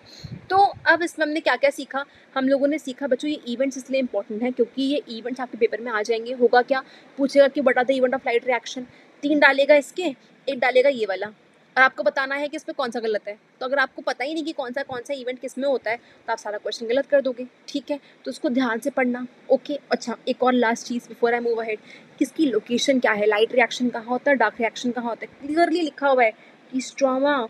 जो वो चोर बच्चा एकदम रात को बैठ के पढ़ाई कर रहा है कि भाई मैं तो रात को पढ़ के एकदम 1 नाइटर मार के पूरा टॉप कर लूंगा, तो कौन है वो बच्चा, वो स्ट्रोमा है जो डार्क रिएक्शन कर रहा है। और मेहनत कौन कर रहा है, ग्रैना। आया समझ, क्लियर है, ओके, आगे बढ़ते हैं। अब देखो बच्चों, यहाँ पर हम बात कर रहे थे लाइट रिएक्शन की कौन सी इवेंट्स हैं। अब आप उसको भूल ना जाओ, आपको कंफ्यूजन ना हो जाए, इसके लिए अब हम उसको डिटेल में पढ़ेंगे। और जब हम लाइट रिएक्शन के सारे इवेंट्स को पढ़ेंगे तो हम डार्क रिएक्शन के इवेंट्स को पढ़ेंगे, चैप्टर खत्म। बस चैप्टर यही है, इसमें कुछ है ही नहीं। तो क्या हमने पढ़ना आगे, देखो बच्चों, लाइट रिएक्शन जो होता है ना, बहुत ध्यान से देखना, लाइट रिएक्शन में टोटल 4 इवेंट्स होते हैं। कौन से 4 इवेंट्स होते हैं, पहला देखो, लाइट रिएक्शन में क्या है जो उसको खास बनाता है, फोटो सिस्टम है। तो अब फोटो सिस्टम है तो जाहिर सी बात है भाई कि वो क्या करेगा, सनलाइट को ट्रैप करेगा। तो यानी कि पहला क्या है बच्चों, लाइट अब्जॉर्प्शन। क्यों है लाइट अब्जॉर्प्शन, क्योंकि उसके पास है ही क्या खास, उसके पास खास है भाई फोटो सिस्टम 1 और फोटो सिस्टम 2 है उसके पास, है कि नहीं। अब अगर फोटो सिस्टम है और फोटो सिस्टम होते हुए भी वो लाइट को ट्रैप ना करे तो वो यूजलेस हो गया, है कि नहीं। तो यानी कि वो क्या करेगा बच्चों, यहाँ पे लाइट को ट्रैप करेगा, यानी कि लाइट का अब्जॉर्प्शन उसका क्या है, फर्स्ट स्टेप है। चलो ठीक है, मान गई मैं। अब होता क्या है बच्चों, जब लाइट आती है ना, लाइट आते ही इतनी तेज से वो यूवी रेज आएगी, वो रे आती क्या करेगी, पानी को तोड़ देगी। क्या करेगी, पानी को तोड़ देगी। तो जो वाटर की स्प्लिटिंग है, जो वाटर की स्प्लिटिंग है, वो करेगी कौन, सनलाइट। कौन करेगी, सनलाइट, क्लियर है। यानी कि सेकंड रिएक्शन क्या है कि भाई सनलाइट आई और आके किस पे अटैक कर दिया उसने, पानी के ऊपर, पानी को तोड़ दिया, ठीक है। उसके बाद क्या होगा, जब पानी को तोड़ा तो बच्चों यहाँ पे क्या बन रहा है, ये तो प्रोडक्ट आ गया ना एक, ऑक्सीजन। तो यानी कि जो ऑक्सीजन आ रहा है, जो ऑक्सीजन का रिलीज है, वो कहाँ पर होगा, वो उसका नेक्स्ट स्टेप होगा। पानी टूटेगा तो पानी के टूटने से ही तो प्रोडक्ट आ रहा है ऑक्सीजन। तो हमने इसमें क्या सीखा कि अच्छा ठीक है जी, ऑक्सीजन बन रहा है यहाँ पर, ओके। एक और चीज़ भाई, अब यहाँ पर जो मेरे पास ये 4 इलेक्ट्रॉन आ रहे हैं ना, जिस बच्चे ने ईमानदारी से पढ़ाई करी है उसको ऑलरेडी इसका स्पॉइलर आंसर पता है कि 4 इलेक्ट्रॉन किस में जाएंगे बच्चों, अब किस में जाएंगे बच्चों, वो एक प्रोसेस में जाएंगे जिस प्रोसेस का क्या नाम है हमारा, फोटोफॉस्फोराइलेशन। क्या नाम है, फोटोफॉस्फोराइलेशन, जिसको हम अभी डिस्कस करेंगे जस्ट 1 मिनट में। मैंने आपको एक स्पॉइलर दे दिया है और फटाफट से इस पे आएंगे। देखो बच्चों, क्या नाम है इसका, फोटोफॉस्फोराइलेशन इज द प्रोसेस जिसमें 4 इलेक्ट्रॉन, यानी कि इलेक्ट्रॉन डिपेंडेंट प्रोसेस होता है फोटोफॉस्फोराइलेशन, जिसके अंदर हम लोग इलेक्ट्रॉन देते हैं कहीं पर, अभी बताऊंगी कहाँ पर देते हैं। और बच्चों उसमें क्या होता है, उससे हम बनाते हैं ATP और NADPH2, ठीक है। NADPH2, या फिर इसको कई लोग कहते हैं NADPH2 की जगह NADPH+H+। क्या लिख बोला मैंने, या तो उसको बोलो NADPH2 या इसको बोलो NADPH+H+। यहाँ पे इस तरीके से आ जाता है, ठीक है। क्या 4 रिएक्शन पड़े, फटाफट से देखते हैं।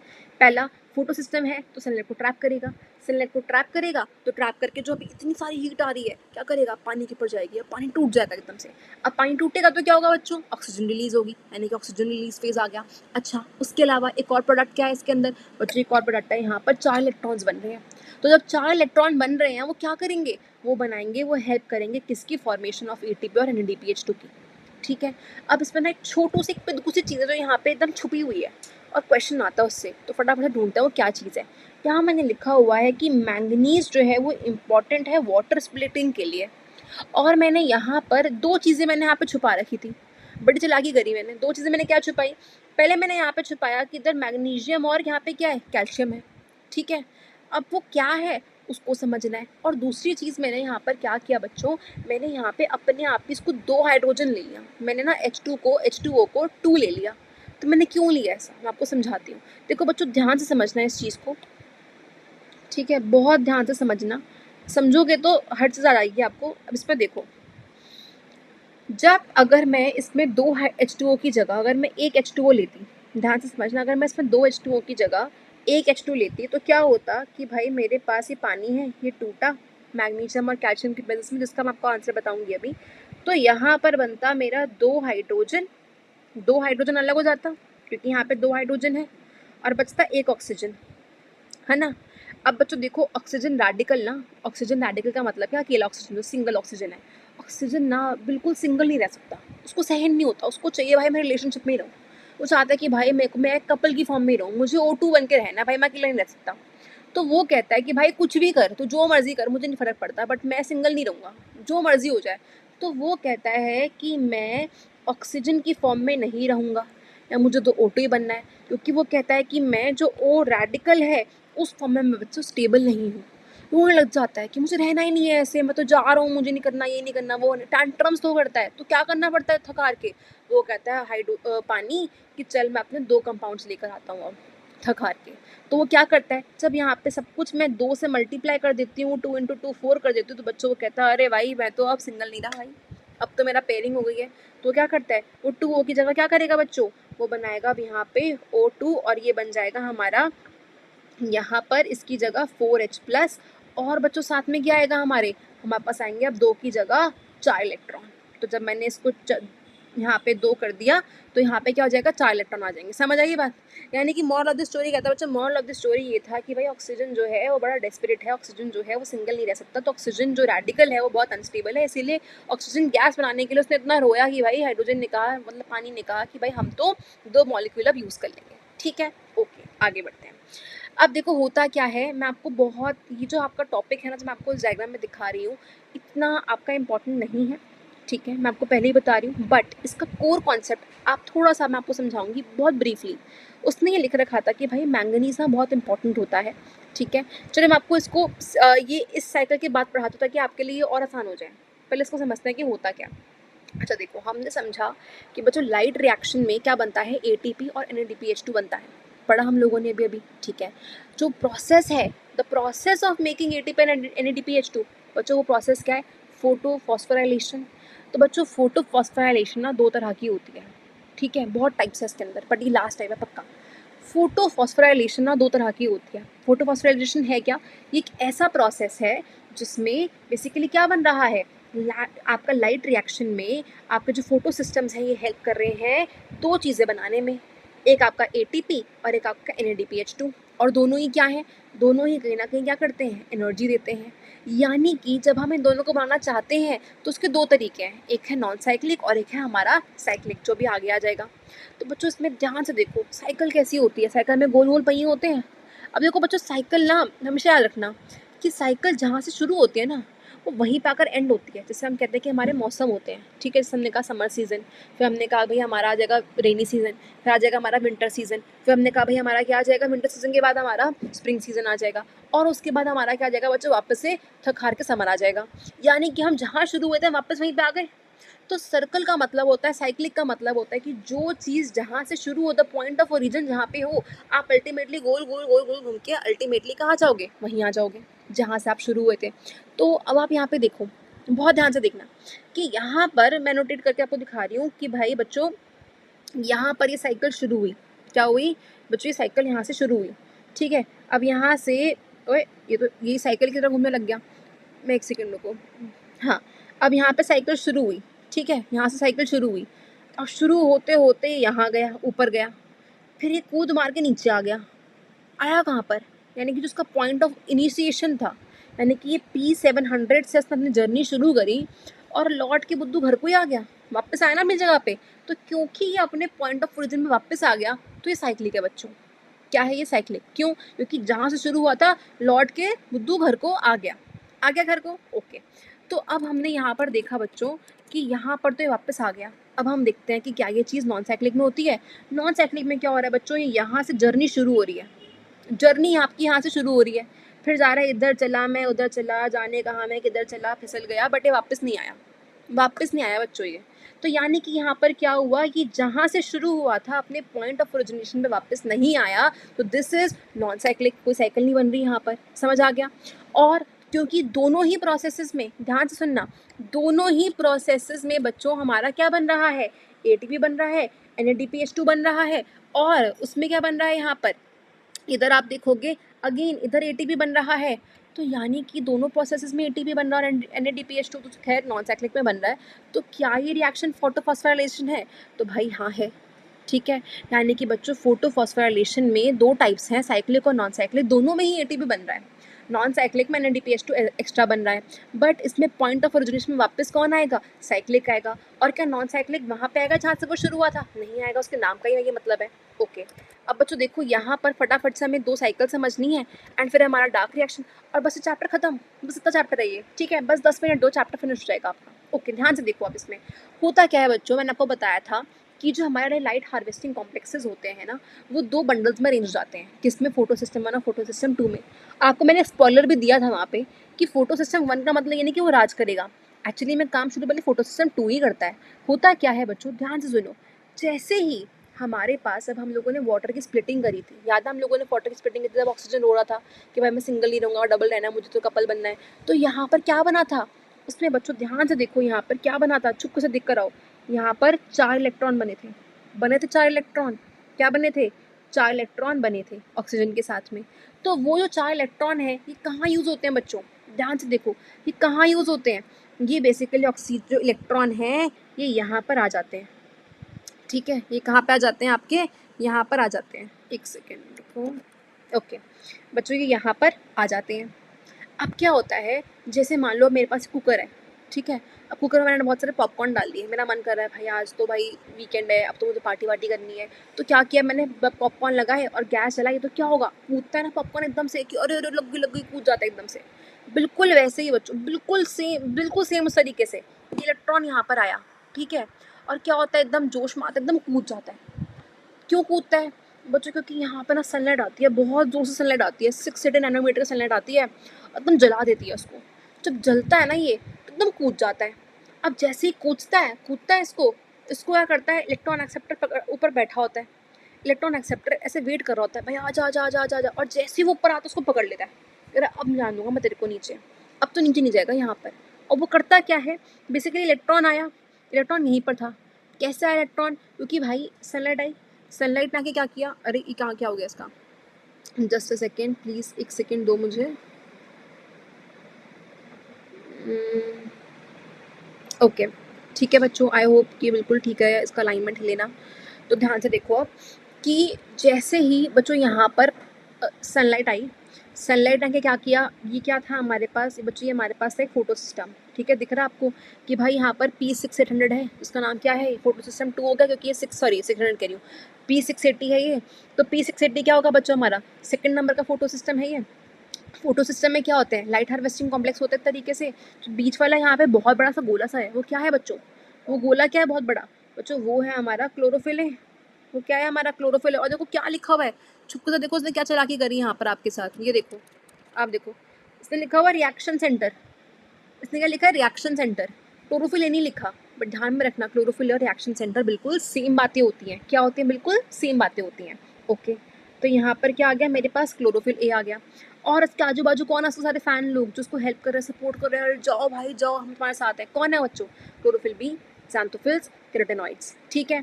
अब उसने क्या किया, अल्टीमेटली जब हमारे पास धूप आई, उस सनलाइट को उसने ट्रैप कर लिया, ट्रैप करके जो उसके पास जो पानी था ना, उस पानी को उसने ब्रेक कर दिया, पानी को ब्रेक करा, 4 इलेक्ट्रॉन आए। अब बेटा बेटा जो माहौल था ना वो बहुत ही गर्म था, क्या था, माहौल बहुत ही गर्म था। तो क्या हुआ, जो इलेक्ट्रॉन है ना वो एकदम जल गया, वो इलेक्ट्रॉन कहता मुझे रहना ही नहीं है, मैं जा रहा हूँ, एकदम यूँ से फ्लाइट लेके निकल जाता है ऊपर। जैसे ही बच्चों वो ऊपर जाता है ना, यहाँ पे एक इलेक्ट्रॉन एक्सेप्टर उसका वेट कर रहा होता है, क्या लिखा हुआ है, एक्साइटेड क्लोरोफिल मॉलिक्यूल्स, कह रहे वाह वाह वाह पार्टी हो गई पार्टी हो गई पार्टी हो गई। तो क्या होता है, क्लोरोफिल मॉलिक्यूल एक्साइट हो जाते हैं कि अरे वाह आज तो एनर्जी बनने वाली है, एनर्जी आने वाली है, एनर्जी आने वाली है। तो क्या होता है बच्चों, जैसे ही वो जाता है ना ऊपर, वहाँ पे इलेक्ट्रॉन एक्सेप्टर बैठा होता है। फिर क्या होता है, इलेक्ट्रॉन एक्सेप्टर जब बैठता है ना, तो क्या होता है कि जब वो ऊपर जाता है तो एनर्जी कुछ लूज़ कर देगा एक पॉइंट पर जाने के बाद। फिर क्या होता है, ये ऊपर गया, ऊपर गया, अपहिल, इसको हम कहते हैं अपहिल मूवमेंट। क्या कहते हैं बच्चों, इसको हम कहते हैं अपहिल मूवमेंट। फिर क्या होगा, अब देखो डाउन आ रहा है, देखो देखो नीचे नीचे नीचे नीचे नीचे, तो क्या हो गया, डाउन आ गया बच्चों। तो जब भी आप अच्छा करोगे ना लाइफ में, लोग कहेंगे कि नहीं ये तो गिर जाए, नीचे नीचे गिर जाए, नीचे गिर जाए, नजर लग गई भाई इसको, नीचे आ गया ये, ठीक है। तो क्या हो गया बच्चों, ये डाउन हिल हो गया। अब डाउन हिल में क्या होता है ना बच्चों, ये इलेक्ट्रॉन ऐसे डायरेक्टली नहीं कूदता, आता तो अकेला है बट नीचे के लिए नहीं आता, बहुत लोग उसे खींच खींच के नीचे ले जाते हैं, भाई काश तो नीचे आए, काश ये रैंक गिर जाए, काश तो बहुत बेकार करे, बहुत बेकार करे, ऐसे करके वो उसको नीचे पुल डाउन करते हैं उसको। एक बंदे का हाथ नहीं होता है इसमें, बहुत लोगों का हाथ होता है। तो क्या होता है, पहले बंदे का हाथ किसका होता है, फियोफाइटिन का। फियोफाइटिन क्या करता है बच्चों, ध्यान से याद रखना, फियोफाइटिन ना बड़ा ही ऐसा अकड़ू इंसान होता है। वो कहता है, तो वो काम कर रहा है उसको नीचे लाने का, वो कहता है मैं ऐसा नहीं करूँगा, पहले मुझे चारा खिलाओ। फियोफाइटिन कहता है बच्चों, ध्यान से सुनो, फियोफाइटिन कहता है कि मुझे ना अपना काम करने के लिए पहले हाइड्रोजन को फीड करो। वो क्या करता है, स्ट्रोमा से ना हाइड्रोजन ले लेता है, स्ट्रोमा से, जो स्ट्रोमा था ना सारा फ्लूइड, उससे हाइड्रोजन ले लेता है। वो कहता है कि पहले मुझे 2 हाइड्रोजन खिलाओ, जब मेरा पेट भर जाएगा तब मैं इस इलेक्ट्रॉन को नीचे लेके आ जाऊँगा, अदरवाइज़ मैं नीचे नहीं भेजूँगा इसको। तो पहले आप इसको घूस खिलाओ, चलो जी 2 हाइड्रोजन खा लिए इसने, ठीक है, 2 हाइड्रोजन खा लिए। तो 2 हाइड्रोजन कहाँ से आए इसके, भाई स्ट्रोमा से आए, ठीक है। अब जब 2 हाइड्रोजन आ गए तो बच्चों क्या होगा यहाँ पर क्या होगा, वो उस इलेक्ट्रॉन को नीचे लेकर आएगा। अब वो इलेक्ट्रॉन नीचे आया, जब वो इलेक्ट्रॉन नीचे आएगा, अच्छा इलेक्ट्रॉन कौन सा है, जो वाटर की स्प्लिटिंग में ऊपर गया था, माहौल गर्म होने की वजह से वो नीचे नीचे आ रहा है। तो पहले इसके पास गया, फियोफाइटिन के पास गया, उसके बाद यहाँ पे आया, यहाँ पे क्विनीन लिखा है, जिसको कहते हैं हम बच्चों, उसको हम कहते हैं फाइटोकिनीन्स, यानी कि जो क्विनीन्स होते हैं, क्यू और क्यूबी है, उसके पास जाता है, ठीक है। उसके बाद वो क्या कहता है, उसके बाद जाता है बच्चों वो पूल में, पहले वो गया फियोफाइटिन के पास। बच्चों ये फिर से क्या हो गया, एक सेकेंड को, हाँ, तो बच्चों यहाँ पर फियोफाइटिन था, फियोफाइटिन के पास आया, नीचे आया, क्यूनिन के पास आया, उसके बाद आया हमारा प्लास्टोक्यूनिन के पास, ठीक है। प्लास्टोक्यूनिन पूल में से, जब पूल में यहाँ पे अपना स्विमिंग कर लिया अच्छे से, उसके बाद ही गया बच्चों ये साइटोक्रोम कॉम्प्लेक्स के पास, जिसमें अंदर साइटोक्रोम बी होता है, साइटोक्रोम क्या होता है, एफ होता है। कौन से साइटोक्रोम होते हैं बच्चों, कॉम्प्लेक्स में बी और एफ नाम के 2 साइटोक्रोम्स होते हैं, ठीक है। अब जैसे ही वो उससे नीचे आएगा ना, ध्यान से सुनना, जैसे वो नीचे आएगा तो वैसे कहेगा, टप्पा मार के एकदम यूं एटीपी निकाल देगा। क्या करेगा बच्चों, एटीपी निकाल देगा। अच्छा एटीपी कैसे बनता है, एटीपी से एडेनोसाइन ट्राइफॉस्फेट, 3 फॉस्फेट चाहिए, तो एडीपी में 1 फॉस्फेट मिलाएगा और यूं टक करके क्या बना देगा, एटीपी बना देगा। यानी कि यहाँ पर क्या हुआ, हमारा पहला एटीपी जनरेट हो गया। उसके बाद आता है ये प्लास्टोसाइनिन के पास, और बिल्कुल जैसे निराश होकर फिर आ जाता है कि भाई अब मुझसे नहीं होगा, भाई अब मेरा तो नहीं होगा, भाई मेरा तो ये लास्ट अटेम्प्ट था, मैं नहीं कर सकता। फिर क्या होता है, अपने घर आता है, मम्मी के पास बैठता है, मम्मी यार मेरा तो नहीं हो पाएगा, नहीं हो पाएगा। बट फिर क्या होता है, मोटिवेशन मिलती है कि नहीं ऐसे कैसे नहीं होगा तेरा, तू तो क्लास का टॉपर है, तू तो इतना अच्छा बच्चा है, तू तो ये है, तू तो वो है। वो अपनी सारी एनर्जी लेती हैं, सारा सपोर्ट डालती हैं और यूं इसके अंदर भर देती हैं कि जा भाई तू करेगा एकदम, तू जीत के आएगा, तू शेर है भाई, तू शेर है। तो क्या होता है, ये फिर से अब फोटो सिस्टम 1 में जाता है, कहता है मैं फर्स्ट आके दिखाऊंगा, सेकंड क्या, मैं फर्स्ट आके दिखाऊंगा। तो फोटो सिस्टम 1 के पास जाता है, और जब मदर की सारी एनर्जी होती है, वो एनर्जी इसमें ट्रांसफर हो जाती है कि नहीं मैं जीत के दिखाऊंगा। और क्या होता है, इलेक्ट्रॉन फिर से ऊपर कूदता है कि भाई अब मैं जीत के ही आऊँगा। और क्या करता है ये, अब इस बार जब ये निकलता है तो ये NADPH बना के निकलता है। वो कहता है कि अब तो मैं कुछ बन के ही निकलूंगा। और क्या बन के निकलूंगा, वो कहता है भाई मैं NADPH बन के निकलूंगा, ठीक है। और उसको NADPH बनाने के लिए इसका एक्सेप्टर कौन होता है यहाँ पे बच्चों, जो यहाँ पे भी डाउनहिल मोशन गया है इसका फिर से, उसमें एक्सेप्टर कौन है इसका, फेरोडॉक्सिन। कौन है इसका एक्सेप्टर, फेरोडॉक्सिन। अच्छा एक और चीज़ मैंने यहाँ पे बहुत चुपके से, देखो मैं चुपके चुपके सारा काम कर रही हूँ। यहाँ पे मैंने यहाँ पे लिखा हुआ है NADP plus plus H plus, मैंने साइड में लिखे क्वेश्चन मार्क डाल रखा है। मैंने कहा कि भाई यहाँ पर अचानक से ना हाइड्रोजन आ गया, वो कह रहे कहाँ से आया हाइड्रोजन, मैंने ये वाला क्वेश्चन पूछा। तो बच्चों ध्यान रखो कि हमने जो ये रिएक्शन किया था ना फोटोसिंथेसिस का, ये देखो यहाँ पर क्या चीज़ें बनी थी, 4H प्लस बने थे बच्चों और 4 इलेक्ट्रॉन बने थे। इलेक्ट्रॉन तो ये वही है जो बार बार थक हार के घूम फिर के जा रहा है, इधर चला उधर चला, जाने का हमें किधर चला, यही चल रहा है इसका। बट जो 4 हाइड्रोजन है बच्चों, ये कहाँ यूज़ होते हैं, वो ये कह रहा है, ध्यान से देखो कि जो ये 4 आपके हाइड्रोजन आते हैं ना, जो यहाँ पर जो वाटर की स्प्लिटिंग से यहाँ पर आपके पास बन रहे थे इलेक्ट्रॉन, और आपके पास बच्चों बन रहे थे यहाँ पे हाइड्रोजन। तो बच्चों यही हाइड्रोजन यहाँ जाके इसको सप्लाई करते हैं, और जो NADP प्लस है उसके पास यही का जो वाटर की स्प्लिटिंग हाइड्रोजन है वही जाता है इसके पास, ठीक है। जब ये वो जाता है तो ही तो ये NADPH बनता है, तभी बनता है ना। तो बच्चों ये अगर आप ये स्कीम देखोगे ना, यहाँ पर से अपना मुंह टेढ़ा करके देखो एक बारी, तो क्या ये जेड शेप बना रहे हैं जेड शेप। ठीक है, तो बच्चों ये जो जेड स्कीम है ना, इसका नाम होता है जेड स्कीम। और ये जो जेड स्कीम है ना, ये किसने दी थी बच्चों? इसको दी थी रॉबर्ट हिल नाम के एक साइंटिस्ट ने। किसने दी थी बच्चों? रॉबर्ट हिल नाम के साइंटिस्ट ने। ठीक है, हिले हुए थे तभी उन्होंने एन को जेड बोल दिया। दिख रहा है सामने सामने एन है, बट वो तो भाई हिले हुए थे। तो हिले हुए तो उन्होंने क्या कहा? उन्होंने कहा मैं तो ऐसे नहीं देखूंगा, मैं तो ऐसे देखूंगा। तो उन्होंने क्या किया? एन को जेड बना दिया अपनी मर्जी से। ठीक है, तो बच्चों ये क्या हो गई? आपकी जेड स्कीम हो गई। अच्छा, नॉन साइक्लिक क्यों? क्योंकि जहाँ से शुरू हुई थी वापस वहाँ पर नहीं है, तो साइकिल कंप्लीट नहीं हुई थी। और इसमें क्या बना बच्चों? याद रखो, इसमें क्या बना? इसमें बना एक NADPH2, यानी कि एक NADPH बन रहा है और साथ में क्या बन रहा है? एक ATP। तो अगर आपसे कोई पूछे कि what are the products of a non cyclic photophosphorylation process, तो आप बोलोगे बच्चों कि उसमें एक ATP बनता है और एक NADPH बनता है। क्लियर है? डन है? ओके, आगे बढ़ते हैं। अब बच्चों देखो, आपको मैं कुछ एक चीज़ समझाना चाहती हूँ कि हम लोगों ने जो यहाँ पे जेड स्कीम पढ़ी थी ना, वो जेड स्कीम को आप ऐसे तो याद कर लोगे, जीते तो हो ही आप, मैं आपको बिल्कुल कोई डाउट ही नहीं मुझे आप लोगों के ऊपर। पर देखो, अब आपको जो प्रैक्टिकल नॉलेज होनी चाहिए ना, आपको पता होना चाहिए कि ये एक्चुअली में ये प्रोसेस सारा कहाँ हो रहा था। बच्चे प्रोसेस हो रहा था हमारा किधर? बताओ, चॉकलेट दूंगी, सबके घर भिजवाऊंगी मैं। तो जहाँ बैठा है मुझे, मैं कुछ किस तरीके से आपको कांटेक्ट करके भेजूंगी, बताओ मुझे अभी के अभी कहाँ पर है। अगर कोई कमेंट्स में देखा तो कमेंट में लिख के बताओ कि भाई यहाँ पर जो सारा रिएक्शन हम लोग पढ़ रहे हैं, ये जो हमारा फोटो फॉस्फोराइलेशन रिएक्शन है, जो हमारा लाइट रिएक्शन है, कहाँ हो रहा है? सबको पता है बच्चों, ये हो रहा है यहाँ पर दो जगह पे। कहाँ पर? सबको पता है। क्या बोल रहे हैं भाई? कि भाई ये ग्राना थाइलाकॉइड में हो रहा है और ये स्ट्रोमा लैमेले में हो रहा है। यही सबका आंसर है ना? है कि नहीं? तो सबको चॉकलेट मिलने वाली है। अच्छा ठीक है, अब हो क्या रहा है बच्चों यहाँ पर कि यहाँ पर दो जगह पे रिएक्शन हो रहा था। अब ये दो जगह पे रिएक्शन कहाँ हो रहा है आपको मैंने समझाया था। देखो मैंने यहाँ पर ड्राइंग भी कर रखी है कि थाइलाकॉइड जो होती है, जो ये हमारे फोटो सिस्टम होते हैं, ये कहाँ प्रेजेंट होते हैं? थाइलाकॉइड की मेम्ब्रेन में होते हैं। और एक थाइलाकॉइड की ल्यूमन होती है कि नहीं? पढ़ा था कि नहीं पढ़ा था? थोड़ा सा बस उसी को ध्यान से समझ लो और आपका डार्क रिएक्शन और आपका लाइट रिएक्शन आपका पूरा खत्म होने वाला है। पूरा खत्म होने वाला है, लिख के ले लो मुझसे 2 मिनट में। तो इसमें हो क्या रहा है? देखो वो ध्यान से समझा रहा है आपको। वो कह रहा है बच्चों, जो ये ड्राइंग है ना, ये ड्राइंग में जो आपको ये मेम्ब्रेन दिखाई दे रही है, दिस मेम्ब्रेन, बच्चों ये मेम्ब्रेन जो है ना, आपके थाइलाकॉइड मेम्ब्रेन को डिपिक्ट करता है। किसको डिपिक्ट करता है? थाइलाकॉइड मेम्ब्रेन को। फिर समझा दो, थाइलाकॉइड मेम्ब्रेन क्या थी आपकी? बच्चों आपके पास था क्लोरोप्लास्ट, था कि नहीं क्लोरोप्लास्ट? क्लोरोप्लास्ट के अंदर बच्चों क्या थे हमारे? बहुत सारे ग्राना थे कि नहीं थे ग्राना? अच्छा, ग्राना के अंदर क्या थे? बहुत सारे सिक्कों की एक लाइन थी। तो सिक्का का था थाइलाकॉइड था।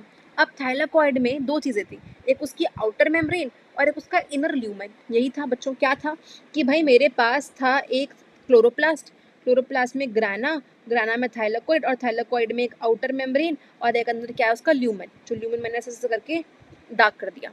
यही था। अब मैंने क्या किया बच्चों, ध्यान से देखो, मैंने ना इसका एक क्रॉस सेक्शनल एरिया निकाल लिया। मान लो कि मैंने इसका इतना सा एरिया जो है ना, क्रॉस सेक्शनल एरिया इतना सा मैंने मेम्ब्रेन का काट के आपको यहाँ पे दिखा दिया। ये किया मैंने, कुछ और स्पेशल तो नहीं किया मैंने। ठीक है, तो उसके बाद अब मैंने क्या किया बच्चों, बहुत ध्यान से देखो। अरे ये तो फिर डांस करने लग गया। ठीक है, अब मैंने यहाँ पर क्या लिया बच्चों, मैंने यहाँ पर एक थाइलाकॉइड मेम्ब्रेन यहाँ पर ले ली। ओके, तो ये क्या है? सिंपली थाइलाकॉइड मेम्ब्रेन है। और आपको मैंने समझाया था कि जो भाई जो हमारे सोलर पैनल्स हैं, प्लांट के सोलर पैनल्स कौन है? फोटो सिस्टम्स हैं। उसको कमरे में रखेंगे बंद करके या उसको छत पे लगाएंगे? छत पे लगाएंगे, मेम्ब्रेन पे लगाएंगे। तो ये क्या है बच्चों? ये है हमारा फोटो सिस्टम 2 और ये हमारा है फोटो सिस्टम 1। कहाँ लगा हुआ है? छत पे, थाइलाकॉइड मेम्ब्रेन पे लगा हुआ है। ठीक है, समझ आ रहा है आपको? अच्छे से समझ आ रहा है? ओके, अब देखो ध्यान से समझना इस चीज़ को। वो ये कहता है बच्चों कि जब मेम्ब्रेन होता है ना, मेम्ब्रेन जो होता है उसके पास फोटो सिस्टम और इलेक्ट्रॉन ट्रांसपोर्ट सिस्टम हर चीज़ होती है, सब कुछ है उसके पास, भगवान का दिया हुआ दौलत है, शौहरत है, बस ये हुआ है। तो भाई उसके पास लेकिन एक चीज़ नहीं है, उसके पास पानी नहीं है। जो पानी होता है ना बच्चों, पानी ना बहुत सारा चाहिए होता है। तो पानी को उसको रखने के लिए उसको एक स्टोरेज हाउस चाहिए। उसको क्या चाहिए? एक स्टोरेज हाउस चाहिए। और ल्यूमेन क्या है basically? Lumen is basically storage area, right? यही होता है ल्यूमेन। तो वो कहता है कि जितना सारा पानी है ना, सारा का सारा पानी तुम अपने थाइलाकॉइड ल्यूमेन के अंदर स्टोर कर लो। यहाँ पे ध्यान से देखो, आपके ना एनसीईआरटी में एक बहुत ही ज़बरदस्त, एक बहुत सुंदर डायग्राम दिया हुआ है। ये दिखाती हूँ मैं आपको। ये ना बेसिकली क्या बना रखा है उसने, बताओ? फिर चॉकलेट क्वेश्चन है ये बच्चों। ये है आपका एक थाइलाकॉइड, ये क्या है आपका? थाइलाकॉइड। ठीक है। अब थाइलाकोइड में आपको समझा रही थी ना, थाइलाकोइड की क्या है बच्चों, ये मेम्ब्रेन है, और ये जो अंदर है क्या है, what is this, this is lumen, this is lumen. और ल्यूमन में हम क्या भरेंगे बच्चों, पानी भरेंगे, यही करेंगे हम। ओके ठीक है, मान गई मैं आपकी बात। तो अब बच्चों यहाँ पर मेरे पास यहाँ पर ये ल्यूमन है, तो अब इस ल्यूमन में क्या है, मैंने पानी भरा हुआ है। तो जब सनलाइट आएगी बच्चों, जब सनलाइट आएगी तो मैं यहाँ पर क्या करूँगी, जैसे सनलाइट आएगी मैं सनलाइट को फोटो सिस्टम ट्रैप कर लेंगे। अब जैसे ही सनलाइट को फोटो सिस्टम ट्रैप करे, थोड़ा सा अलग कंट्रास्टिंग कलर से मानो ताकि आपको चमके और दूर से दिखे आपको, आप भूल ना जाओ गलती से भी इस चीज़ को। इसको बिल्कुल एकदम सबसे नियॉन कलर ऑरेंज लेते हैं, चलो ठीक है, आपको बिल्कुल अच्छे से दिखाऊंगी मैं। ओके देखो बच्चों, अब कलर भी बहुत ब्राइट ले लिया, बहुत ध्यान से देखना, कोई बोर नहीं करेगा, और कोई इंस्टाग्राम चलाया तो एकदम पड़ेगा, ठीक है। अब देखो यहाँ पे क्या हो रहा है, अब यहाँ पर सनलाइट आई, सनलाइट आई बच्चों, फोटो सिस्टम में आके गिरी, यानी कि PS2 पे आके सनलाइट गिरी, तो क्या होगा बच्चों, ये फोटो सिस्टम ने क्या किया, सनलाइट को ट्रांसफर किया। जैसे ही सनलाइट को ट्रांसफर किया तो ये हीट गई अंदर, जैसे ये हीट गई अंदर तो क्या हुआ, छुपके से देखो, देखो सारे काम छुपके छुपके हो रहे हैं यहाँ पे। जो पानी है ना बच्चों, वो पानी अब क्या हो गया, टूट गया। किस में टूटा है, देखो ध्यान से, मैं आपको बड़ा लगा के दिखाती हूँ। उसने लिखा है 2H2O जो है बच्चों, वो टूट गया है आपका 4H+, 4 इलेक्ट्रॉन, और आपके ऑक्सीजन में।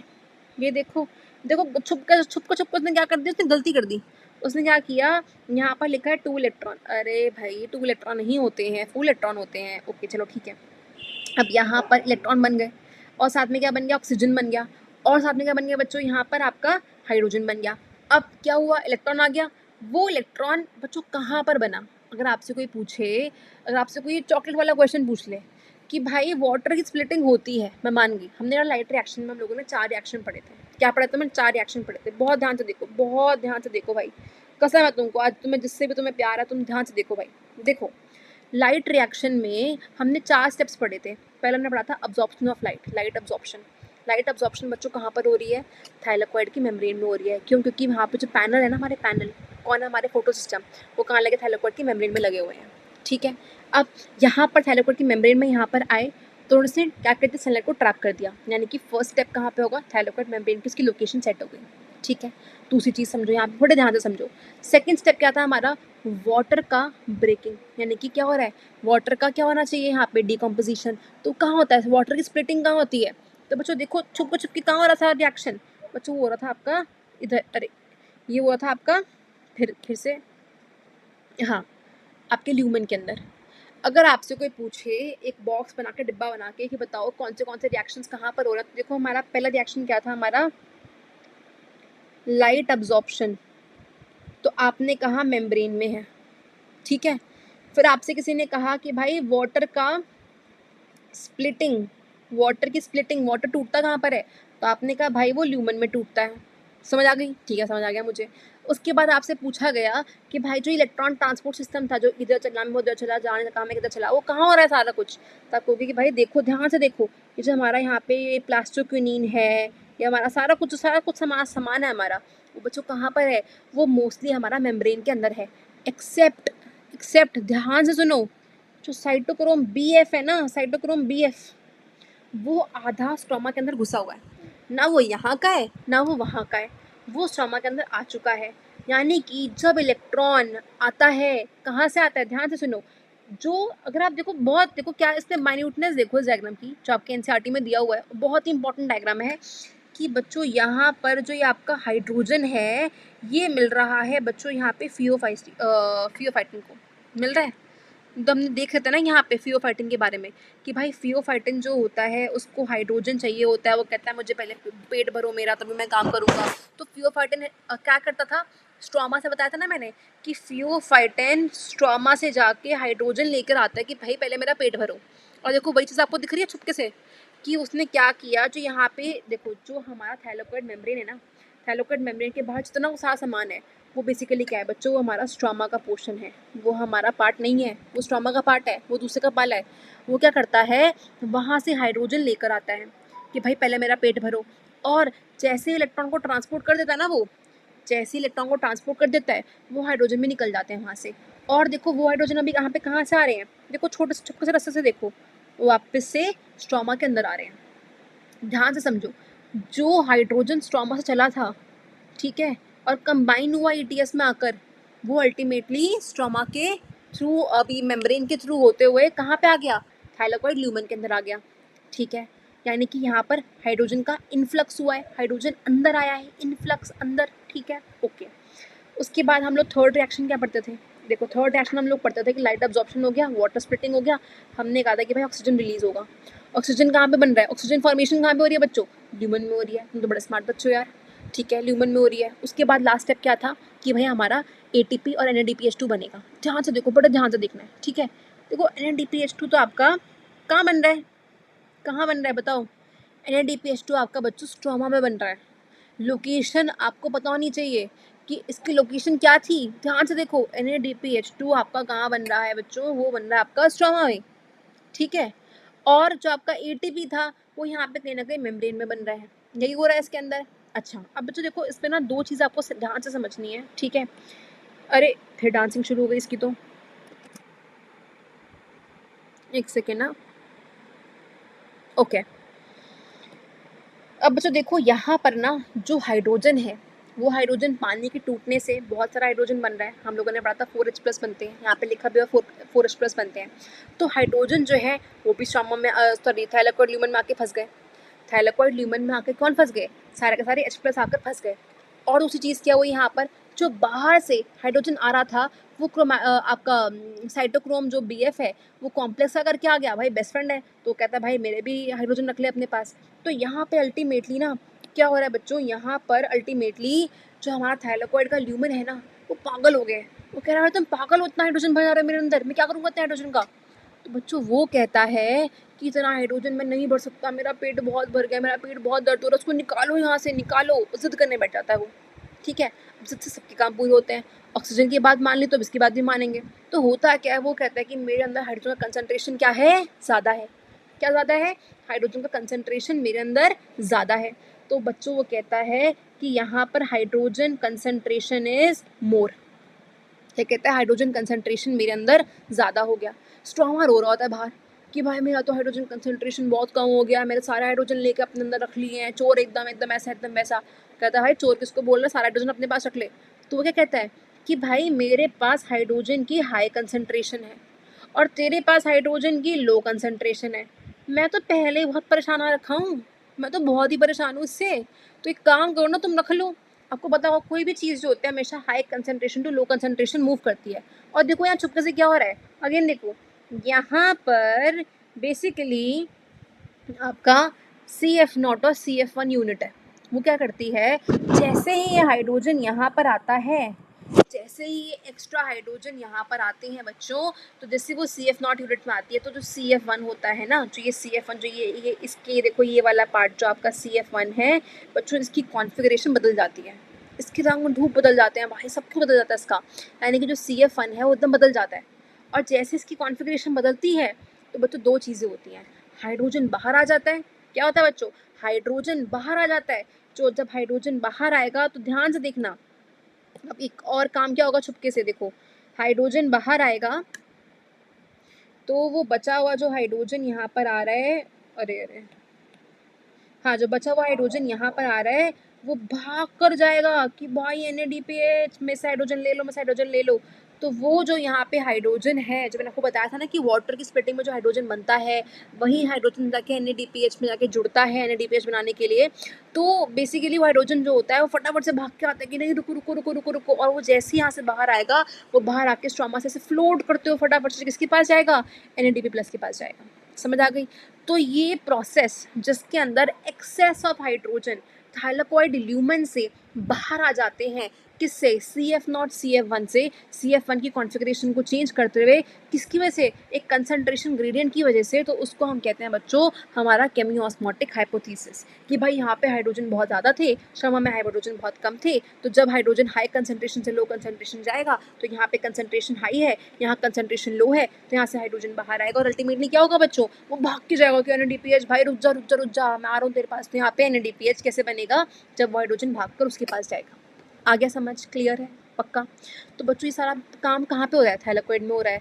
और बच्चों कौन है, मैंने एक बंदा जो रो रहा है, कौन बंदा वो रो रहा है, जो कौन गैस करेगा, बच्चों यहाँ पे ना हम सब कुछ समझा रहे हैं आपको थाइलाकोइड की टर्म्स में, कि थाइलाकोइड की मेम्ब्रेन में ऐसा हुआ, ल्यूमन में ऐसा हुआ, कि ऑस्मोटिक हाइपोथेसिस ऐसे होती है, वैसे होती है। स्ट्रोमा का लामेला कह रहा है कि भाई मेरी फीलिंग्स कुछ नहीं है, मैं पागल हूँ यहाँ पे बैठा हुआ हूँ।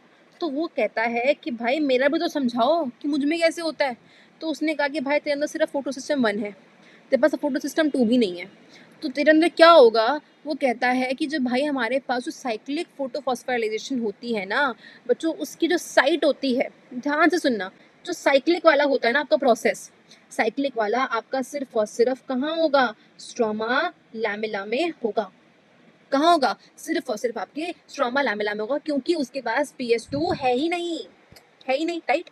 तो यहाँ पर क्या होता है बच्चों, ध्यान से देखो कि उसके पास अगर PS1 है तो बच्चों PS1 क्या है हमारा, P700 नैनोमीटर वाला है, फोटो सिस्टम 1 है। तो फोटो सिस्टम 1 में यहाँ पे दिया हुआ है रिएक्शन सेंटर इज वाले क्लोरोफिल ए। फिर यहाँ पे क्या होगा बच्चों, यहाँ पे इलेक्ट्रॉन आएगा, इलेक्ट्रॉन आके कूद मारेगा, इलेक्ट्रॉन एक्सेप्टर उसको पकड़ लेगा।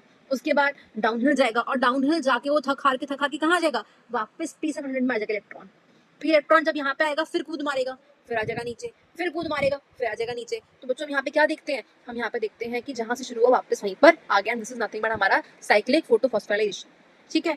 अब बच्चों यहाँ पर बहुत ध्यान से देखो, केमियोस्मोटिक हाइपोथेसिस हम लोग कर चुके हैं, हमारा लास्ट पार्ट आ गया इस चैप्टर का, जो कि हमारा डार्क रिएक्शन। ठीक है, बस एक सेकंड दो मुझे, एक सेकंड दो बस मुझे बच्चों। हम सबसे पहली चीज़ें पढ़ते हैं कि बच्चों डार्क रिएक्शन के अंदर हमारा क्या होता है।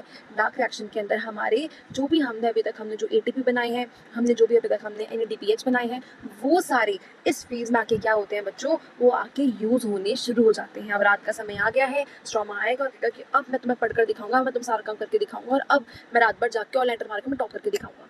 यानी कि जो डार्क रिएक्शन जो कि कहाँ पे होता है, स्ट्रोमा में होता है। स्ट्रोमा क्या करेगा, जितना भी सारा मेहनत करके PS1 PS2 ETS सारा लगाकर जो भी हमारा लाइट रिएक्शन में जितना भी हमारा ATP बना है और हमारा NADPH बना है, उसको अब खर्च करेगा, बैठ के कंज्यूम करेगा उसको। तो हमने क्या पढ़ा, पहली चीज़ क्या होगी कि इस फेज के अंदर जो हमारा ATP और जो हमारा NADPH है वो क्या होगा बच्चों, वो हमारा कंज्यूम होना शुरू हो जाएगा।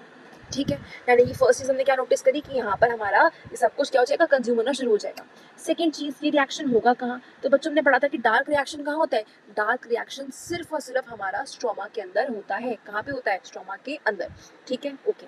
थर्ड चीज़ यहाँ पे मोस्ट इंपॉर्टेंट चीज़ है, ध्यान रखना कि इस रिएक्शन में बच्चों जो हमारा कार्बन डाइऑक्साइड होता है, जो हमारा CO2 होता है, वो यहाँ पर आकर हमारा C6H12O6 के अंदर आकर रिड्यूस होगा। यानी कि जो हमारा रिडक्शन रिएक्शन है, जो हमारा फोटोसिंथेसिस का मेन प्रोसेस है ग्लूकोज बनाने का काम, वो ग्लूकोज बनाने का जो मेन काम है, जो मेन फंक्शन है बच्चों, वो अब हमारा डार्क फेज में आकर कंप्लीट होता है। यानी कि जो कार्बन डाइऑक्साइड की जो एक्चुअल रिडक्शन वाला प्रोसेस है, जिसमें वो क्या करेगा, वो ग्लूकोज बनाएगा, वो रिएक्शन कहाँ पे होगा बच्चों, हमारा डार्क रिएक्शन के अंदर होगा। ठीक है, 3 चीज़ें हम लोगों ने पढ़ी। अब आते हैं कि ये सब चीज़ें कैसे होती हैं, यहाँ पर किस तरीके से बनेगा। बच्चों देखो, हमारे पास यहाँ पर जो भी हमारे पास क्या है, CO2 है, हमारा सिंपल इनऑर्गेनिक सब्सटेंस। हम चाहते हैं कि वो बनाए क्या, एक ग्लूकोज बनाए। तो बच्चों जो प्रोसेस होता है, the process in which the cycle with which we can synthesise glucose molecules from CO2 from the simple inorganic substances, बच्चों उस साइकिल को हम लोग कहते हैं हमारी C3 cycle, which is also known as our Calvin cycle. क्या कहते हैं हम उसको, हमारी केल्विन साइकिल कहते हैं। तो बच्चों केल्विन साइकिल में क्या होता है, मैं आपको एक सिंप्लीफाइड डायग्राम दिखाती हूँ, उसके बाद मैं आपको एक स्टैंडर्ड डायग्राम दिखाऊंगी। सिंप्लीफाइड डायग्राम का आप ध्यान से देखना बच्चों। पहले हमारे पास क्या होता है, हमारे पास होता है बच्चों पहले RUBP। क्या होता है हमारे पास, RUBP। RUBP क्या होता है बच्चों, as you can see RUBP जो होता है वो होता है हमारा राइबोलोज 1,5 बाइफॉस्फेट। क्या होता है, राइबोलोज 1,5 बाइफॉस्फेट। अब होता क्या है बच्चों, RUBP जो होता है ना, वो एक 5 कार्बन का क्या होता है, एक मॉलिक्यूल होता है, जिसके अंदर कितने कार्बन होते हैं बच्चों, 5 कार्बन होते हैं। How many carbon, 5 carbon. अब क्या करता है, वो पहले चाहता है कि काश मुझे कहीं से एक कार्बन और मिल जाए। तो उसने क्या किया, उसने डिजायर किया कि भाई RUBP कहता है कि मेरे पास अभी 5 कार्बन है। अब 5 कार्बन है, मैं चाहता हूँ कि 5 कार्बन क्या हो जाए, 5 के क्या हो जाए, 6 हो जाए। तो वो चाहता है कि वो एक कार्बन को ऐड कर ले। तो बच्चों इस प्रोसेस को हम क्या कहेंगे, what do we call this process, हम इसे कहेंगे बच्चों हमारा कार्बन फिक्सेशन। यानी कि एक ऐसा स्टेप जिसके अंदर कार्बन आकर ऐड होता है, कार्बन आके फिक्स हो जाता है किसी एक 5 कार्बन कंपाउंड में, वो क्या बनाएगा, ताकि वो कुछ 6 कार्बन की तरफ जाने लगे बच्चों, वो क्या कहलाएगा, हमारा कार्बन फिक्सेशन। क्या कहलाएगा, हमारा कार्बन फिक्सेशन।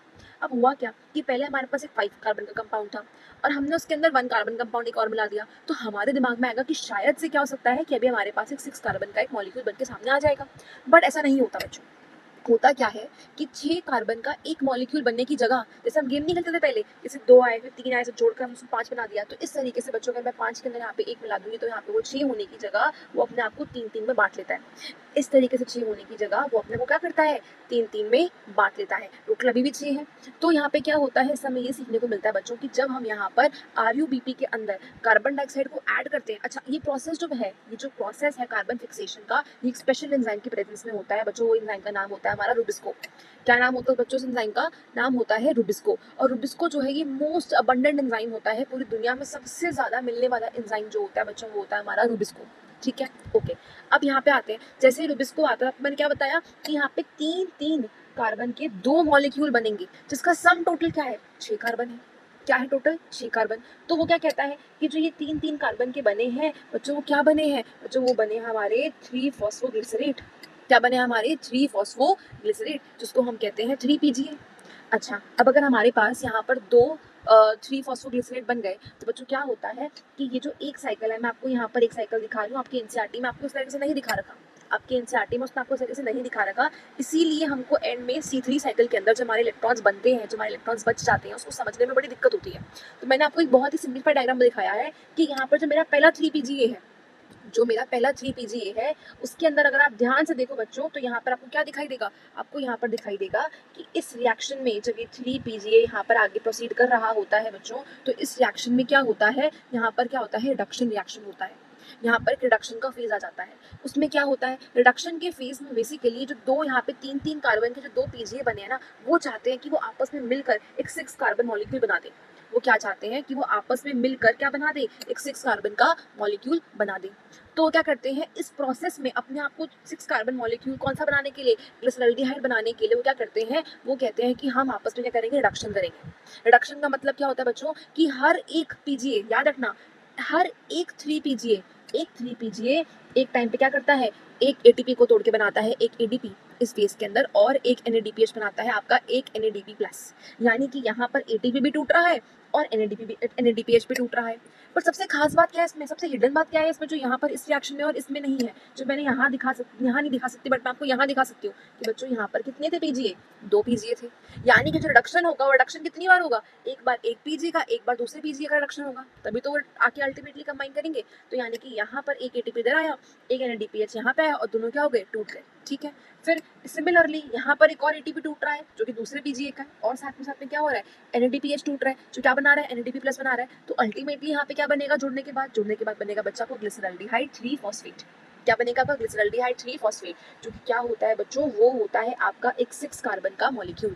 क्या होता है आपका, 6 कार्बन का मॉलिक्यूल। अब RUBP कहता है कि भाई तुम मुझे रीजनरेट कर दो।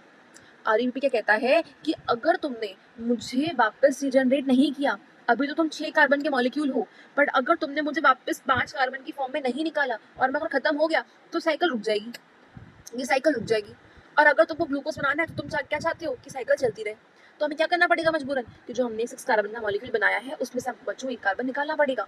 और जैसे ही मैं एक कार्बन निकालूंगी तो क्या होगा, यहाँ से जैसे ही मैं यहाँ से एक कार्बन निकालूंगी बच्चों, उसको हम कहेंगे क्या होगा, हमारा रीजनरेशन रिएक्शन। क्योंकि यहाँ पे मैं क्या रीजनरेट कर रही हूँ, मैं यहाँ पे RUBP को रीजनरेट कर रही हूँ। मैं चाहती हूँ कि RUBP वापस से फॉर्म हो जाए, RUBP फिर से फॉर्म हो जाए। तो यहाँ पे मैं क्या करूंगी, रीजनरेशन करूंगी, जिसके अंदर क्या करूंगी, मैं 6 कार्बन मॉलिक्यूल में से एक CO2 को बाहर निकाल लूंगी। क्या करूंगी, मैं यहाँ से एक CO2 को मैं बाहर निकाल लूंगी। तो उससे क्या होगा कि जो RUBP के ओरिजिनली 5 नंबर ऑफ कार्बन थे वो क्या हो जाएंगे, रिस्टोर हो जाएंगे। और इस प्रोसेस को करते दौरान क्या होता है, इस प्रोसेस को करते दौरान हमारा एक ATP और खर्च हो जाता है। क्या होता है, हमारा एक और ATP हमारा खर्च हो जाता है। अब इस रिएक्शन में क्या हुआ, हम लोगों ने यहाँ पर एक सिंपल सी चीज समझी, आप एक बिल्कुल बेसिक सा मैथ समझना है। यहाँ पर हमने यहाँ पर क्या क्या ऑब्जर्वेशन करी, लेट अस क्विकली राइट। हमने यहाँ पर ये ऑब्जर्वेशन करी कि भाई एक CO2 का मॉलिक्यूल निकालने के लिए कितने CO2 के मॉलिक्यूल निकले, एक CO2 का मॉलिक्यूल निकला। वो कहता है एक CO2 का मॉलिक्यूल निकालने के लिए टोटल कितने आपकी ATP लगे, कितने आपकी ATP लगे, चलो उसको मार्क करते हैं, फटाफट से मार्क करते हैं बच्चों। यहाँ पर एक ATP खर्च हुआ, यहाँ पर एक और ATP खर्च हुआ, यानी कि 2 PGA थे। दोनों PGA में एक PGA ने एक ATP खर्च किया, दूसरे PGA ने दूसरा ATP खर्च किया। तो अल्टीमेटली यहाँ पर क्या होगा, 2 ATP खर्च हो गए। और साथ में क्या होगा, जो NADPH है और जो NADPH यहाँ पर है वो भी क्या होंगे, यानी कि 2 NADPH खर्च होंगे। और उसके अलावा यहाँ पर एक और ATP भी है। तो अगर मैं यहाँ पर ATP को जोड़ूँ, अगर मैं ATP की पूरी काउंटिंग करूँ, तो बच्चों यहाँ पर ये हो गया एक ATP, this is my 1 ATP। This is second ATP, और ये मेरा लास्ट थर्ड एटीपी। ये क्या है? मेरा लास्ट थर्ड एटीपी है। और यहाँ पर क्या गए? 3 एटीपी के बाद आगे बच्चों मेरे 2 NADPH। क्या गए मेरे? 2 NADPH का खर्च हो गए, लेकिन किस में? सिर्फ एक CO2 बनाने में। पर क्या मैं CO2 रखना चाहती हूँ? मेरा मेन एम क्या था C3 साइकिल का? मेरा मेन एम था कि बच्चों मुझे एंड में क्या मिल जाए? मुझे ग्लूकोज मिल जाए। अब ग्लूकोज के लिए मुझे क्या करना पड़ेगा? मुझे इस साइकिल को 6 बार चलाना पड़ेगा। अगर ये साइकिल 6 बार चलेगी तो हर बार क्या होगा? एक CO2 निकलेगा, एक CO2 निकलेगा, एक CO2 निकलेगा, और अल्टीमेटली क्या होगा? वो सारे CO2 आपस में जुड़ते चले जाएंगे। व्हेन दे विल कंबाइन, तो अल्टीमेटली क्या बनाएंगे? वो बना देंगे मेरा एक 6 कार्बन का कंपाउंड, जो कि क्या होगा? मेरा C6H12O6, which is nothing but हमारा ग्लूकोज। तो अगर मैं इस साइकिल को 6 बार रिपीट करूं, अगर मैं इस साइकिल को बच्चों 6 बार रिपीट करूं, तो क्या चाहिए होगा मुझे? मुझे हर चीज को 6 टाइम से मल्टीप्लाई करना पड़ेगा, मल्टीप्लाई बाय 6 करना पड़ेगा। So in order to obtain a 6 carbon molecule which is basically glucose, अगर मुझे C6 चाहिए, यानी कि मुझे 6 कार्बन चाहिए, तो क्या होगा? 6 3 18 एटीपी रिक्वायर्ड होगा, यानी कि 18 एटीपी। 18 एटीपी बच्चों मेरे रिक्वायर्ड होंगे। और NADPH कितने रिक्वायर्ड होंगे? 6 इंटू 2, 6 इंटू 2 कितना होगा? मेरा 12 NADPH हमारे क्या होंगे बच्चों? यहाँ पर रिक्वायर्ड होंगे। तो क्या हम समझ पा रहे हैं कि एक C3 साइकिल में, एक CO2 बनाने के लिए हमारे 3 ATP खर्च हुए थे और हमारे 2 NADPH खर्च हुए थे। और अगर मैं इसी सबको 6 से मल्टीप्लाई कर दूं, तो मेरी बेसिक मैथ्स क्या आएगी बच्चों? कि अगर एक मुझे 6 कार्बन मॉलिक्यूल बनाना है, तो मुझे उसके लिए क्या चाहिए? मुझे उसके लिए 18 ATP चाहिए, और मुझे क्या चाहिए उसके लिए? 12 NADPH चाहिए। और एग्जैक्टली आपको यही साइकिल यहाँ पर दे रखी है। क्या दे रखी है? आपको यहाँ पर एक कंबाइंड साइकिल दे रखी है, जिसमें वो सब कुछ 6-6 के हिसाब से आपको बता रहा है। ठीक है, 6-6 के हिसाब से वो आपको बता रहा है। और हमारी बेसिक मैथ्स क्या है? फिर रिवाइज कर लो कि 6 कार्बन का मॉलिक्यूल बनाने के लिए हमको क्या चाहिए? हमें चाहिए बच्चों 18 ATP और 12 NADPH। समझ आ गया? क्लियर है? अच्छा, अब होता क्या है ना बच्चों, हमारे पास ना जो ये RUBP होता है, जो हमारा क्या, सॉरी, रुबिस्को होता है। रुबिस्को बेसिकली उसकी हाईएस्ट एफिनिटी होती है। क्या किसके लिए होती है उसकी हाईएस्ट एफिनिटी? कार्बन डाइऑक्साइड की। उसको कार्बन डाइऑक्साइड से बहुत ही प्यार होता है। उसको लगता है carbon dioxide is very dear friend of mine, मेरे लिए बहुत अच्छा दोस्त है मेरा। तो जैसे ही कार्बन डाइऑक्साइड आता है, वो फटाफट से उसकी केल्विन साइकिल को शुरू कर देता है। क्या करता है? फटाफट से केल्विन साइकिल को शुरू कर देता है। बट कई बार क्या होता है बच्चों, कुछ ऐसे सर्कमस्टांसेस होते हैं, कुछ ऐसा इन्वायरमेंटल सर्कमस्टांसेस होते हैं, जिसके अंदर कार्बन डाइऑक्साइड का लेवल बहुत ही लो हो जाता है। और उसमें जब कार्बन डाइऑक्साइड का लेवल बहुत ही लो हो जाता है, और रादर अगर ऑक्सीजन का लेवल बहुत हाई हो जाता है, तो मजबूरन रुबिस्को को क्या करना पड़ता है? रुबिस्को जो है, चाहे वो प्यार या फ्रेंडशिप तो करता कार्बन डाइऑक्साइड के साथ है, उसकी एफिनिटी हाईएस्ट कार्बन डाइऑक्साइड के साथ है, उसकी प्रेफरेंसेस कार्बन डाइऑक्साइड के साथ है। बट अगर मान लो कि कार्बन डाइऑक्साइड यहाँ पे प्रेजेंट ही ना हो, बहुत ही कम प्रेजेंट हो, और मैक्सिमम अमाउंट में ऑक्सीजन हो, तो it does have the calibre to basically combine with the oxygen. वो चाहे तो वो ऑक्सीजन से भी कंबाइन कर सकता है, और वो कार्बन डाइऑक्साइड से भी कंबाइन कर सकता है, बट उसकी प्रेफरेंस हमेशा क्या रहती है? CO2। बट अगर मान लो CO2 नहीं है, CO2 अगर हमारे पास अवेलेबल नहीं है उतनी हाई कंसेंट्रेशन में, अगर हमारे पास रादर क्या है? ऑक्सीजन है हायर कंसेंट्रेशन में, तो हमें क्या करना पड़ेगा बच्चों? मजबूरन रुबिस्को को थक हार के किसके साथ कंबाइन करना पड़ेगा? उसे कंबाइन करना पड़ेगा बच्चों, किसके साथ? ऑक्सीजन के साथ। और जब हाई कंसंट्रेशन में, जब भी हमारे पास क्या होता है, जब भी हमारे पास बच्चों हाई कंसंट्रेशन में यहाँ पर प्रेजेंट होता है ऑक्सीजन, और अगर हमारे पास यहाँ पे जो CO2 है उसका लेवल बहुत बहुत बहुत लो होता है, तो मजबूरन जब यहाँ पे उसको कंबाइन करता है, तो बच्चों क्या बनाता है? वो बनाता है हमारा 2-फॉस्फोग्लाइकोलेट। क्या बनाता है वो? हमारा 2-फॉस्फोग्लाइकोलेट। और इस प्रोसेस को, जिसमें रुबिस्को को मजबूरन कंबाइन करना पड़ता है ऑक्सीजन के साथ बच्चों, उस प्रोसेस को हम लोग कहते हैं फोटो रेस्पिरेशन। क्या कहते हैं हम उसको? फोटो रेस्पिरेशन, या फिर C2 पाथवे। और हमेशा याद रखना कि जब भी यहाँ पर क्या बनता है? 2-फॉस्फोग्लाइकोलेट बनता है, it is a wasteful substance. It is a wasteful substance. इसका कोई रोल नहीं है, इसकी कोई इंपॉर्टेंस नहीं है, इसका कोई बेनिफिट नहीं है। ये क्या है? ये मेनली क्या है? ये एक वेस्टफुल प्रोसेस है। बट रुबिस्को क्यों आके फंस गया इस सिचुएशन में? रुबिस्को ने इतना वेस्ट प्रोसेस क्यों कंडक्ट किया? जस्ट बिकॉज उसके पास अभी कार्बन डाइऑक्साइड की अमाउंट बहुत कम थी, और क्योंकि अभी यहाँ पर इवन दो उसकी affinity was higher for carbon dioxide, but अगर कार्बन डाइऑक्साइड बहुत कम था, तो उसको मजबूरन कंबाइन करना पड़ा ऑक्सीजन के साथ। तो यानी कि उसने क्या कंडक्ट किया? ऐसी सर्कमस्टांसेस में उसने फोटो रेस्पिरेशन नाम का, या C2 पाथवे नाम का एक वेस्टफुल प्रोसेस क्या कंडक्ट किया।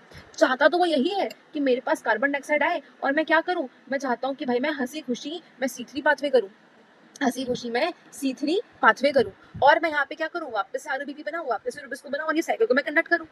ठीक है, बट अंडर सर्टेन सर्कमस्टांसेस उसको ये काम नहीं कर पाता।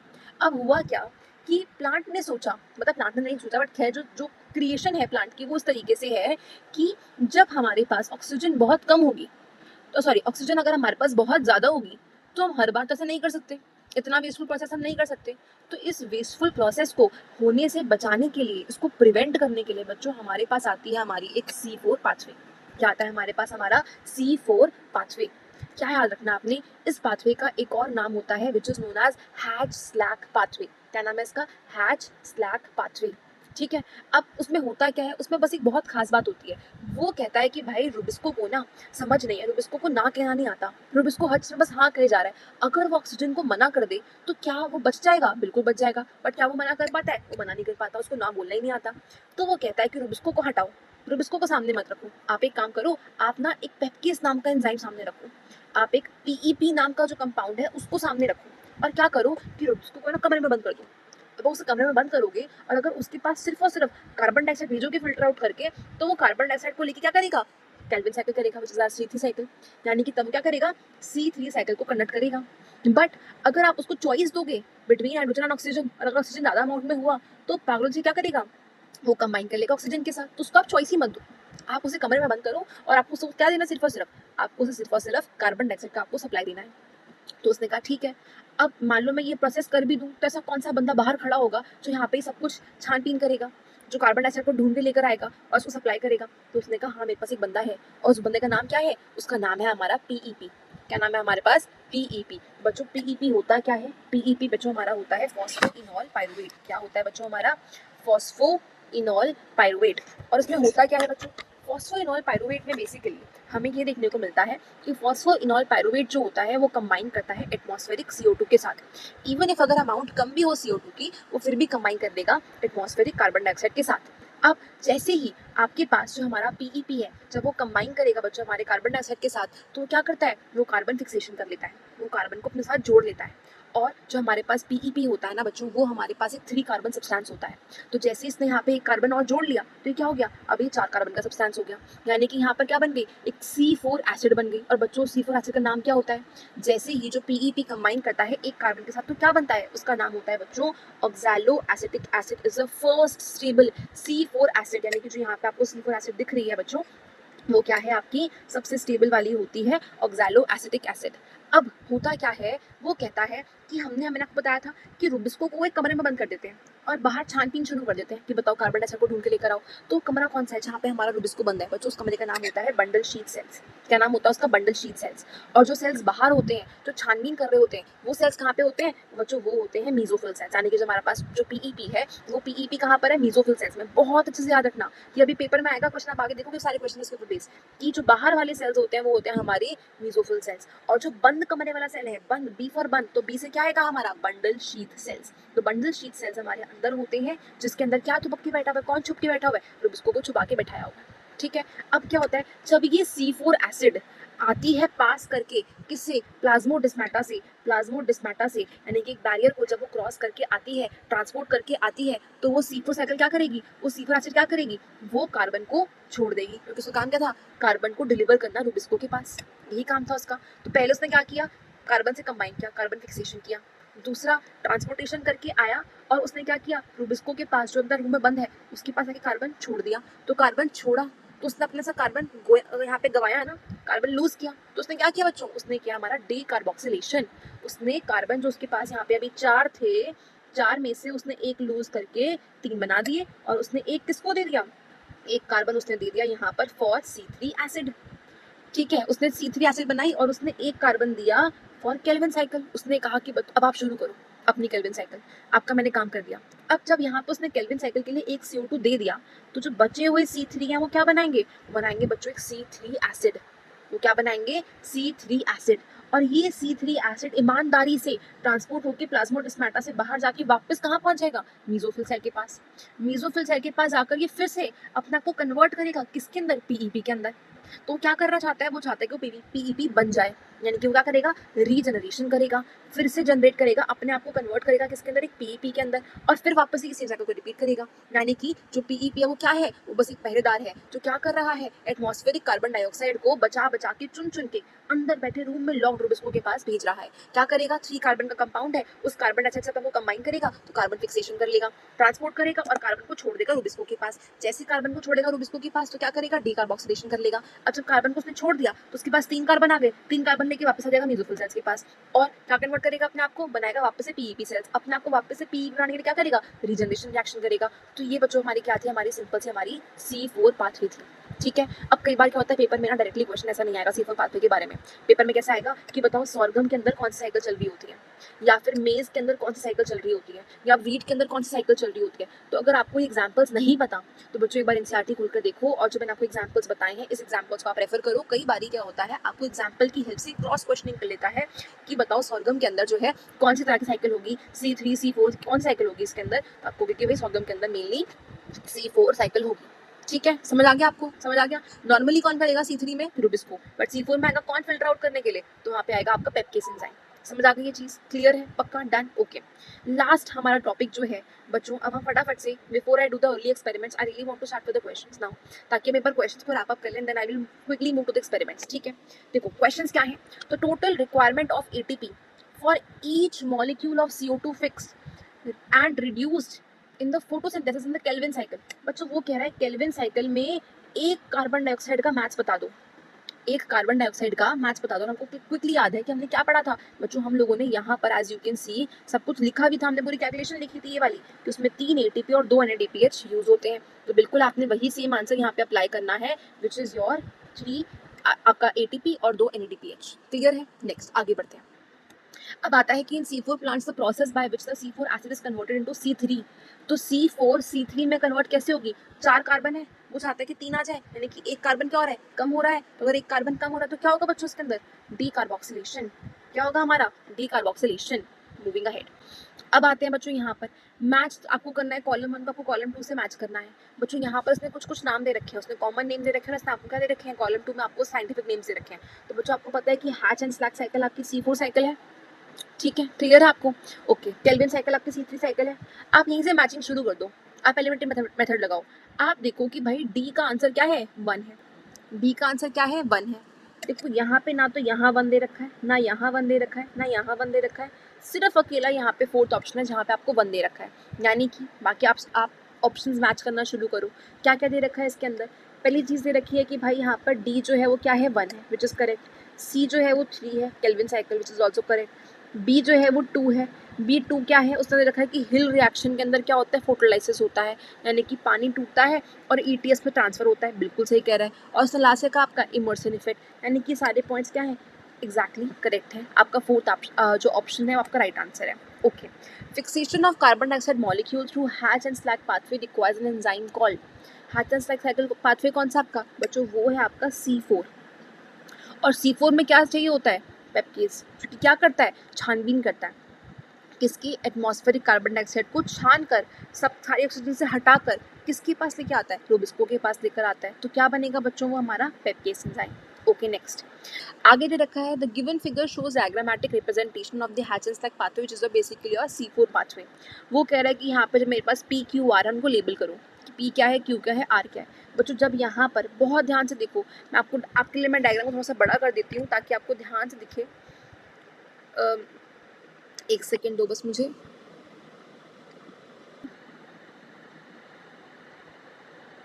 तो बच्चों आपके लिए मैं भी क्या करूँगी कि मैं आपके लिए अभी फॉर नाउ मैं इस पिक्चर को हल्का सा बड़ा कर दूंगी, and once I am done with this मैं वापस से रीअरेंज कर दूंगी। तो बच्चों यहाँ पर हम क्या देखते हैं कि वो कह रहा है कि आपका PQR इसमें क्या क्या है, वो पूछ रहा है बेसिकली कि आपका PQR इसमें क्या क्या है। तो आपको बेसिकली इसमें क्या आंसर देना है, ध्यान से देखो कौन सी साइकिल है ये, साइकिल आपकी है ये C4 साइकिल। साइकिल कौन सी है हमारी, C4 साइकिल। अच्छा, अब इस C4 साइकिल के अंदर क्या हो रहा है, वो कह रहा है कि आपको जो PEP है, जो आपका फॉस्फोइनॉल पायरुवेट है, वो कंबाइन कर रहा है एक कार्बन के साथ, जुड़कर क्या बनाएगा, वो बनाएगा 4 कार्बन का कंपाउंड, जो कि क्या होगा हमारा C4 एसिड, जो कौन सी होती है, ऑक्सैलो एसिटिक एसिड सबसे हमारी स्टेबल होती है, राइट, यही पर हमने पढ़ा था। तो यानी कि जो हमारा P है वो क्या होगा बच्चों, वो होगा हमारा एक C4 एसिड। क्या होगा वो हमारा C4 एसिड, क्लियर है। अच्छा, अब जैसे ही वो यहाँ पे प्लाज्मोडेस्माटा को क्रॉस करके अंदर आएगा बच्चों, किसके अंदर, बंडल शीट सेल्स के अंदर आएगा, तो वो क्या बनाएगा, वो बनाएगा आपका यहाँ पर C4 से वो टूटेगा, C4 से वो टूटेगा और क्या बनाएगा, यहाँ पर बनाएगा C3 एसिड। ठीक है, और जो ये प्रोसेस है जिसमें वो एक कार्बन को लूज करके किसको देता है, किसको देता है बच्चों को, देता है हमारा RUBP को देता है, ताकि जो RUBP है वो क्या करे, C3 साइकिल को बना पाए।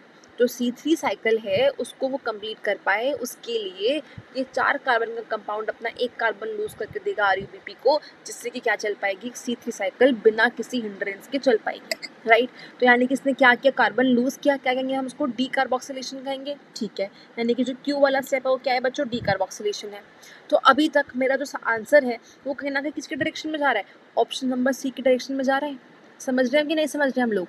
उसके बाद क्या होता है, जैसे यहाँ पे C3 एसिड बनेगी, तो ये C3 एसिड कैसे बनी, अभी इसने कार्बन लूज किया, अब जब कार्बन लूज करके ऊपर जाएगा तो बच्चों ये R क्या होगा, R भी एक C3 एसिड ही होगा। समझ आ रहा है आपको। तो यानी कि यहाँ पर जो C ऑप्शन है वो क्या है, करेक्ट है, ठीक है। यानी आपको जो ऑप्शन नंबर C आएगा वो क्या होगा, आपको करेक्ट होगा। Okay okay, moving ahead. फिर आते हैं, what is the first stable product of PCO cycle. बच्चों PCO साइकिल क्या होती है, PCO साइकिल जो होता है ना बच्चों, मैंने यहाँ पे आपको एक हिंट भी दे रखा है कि PCO cycle is nothing but आपका C3 साइकिल।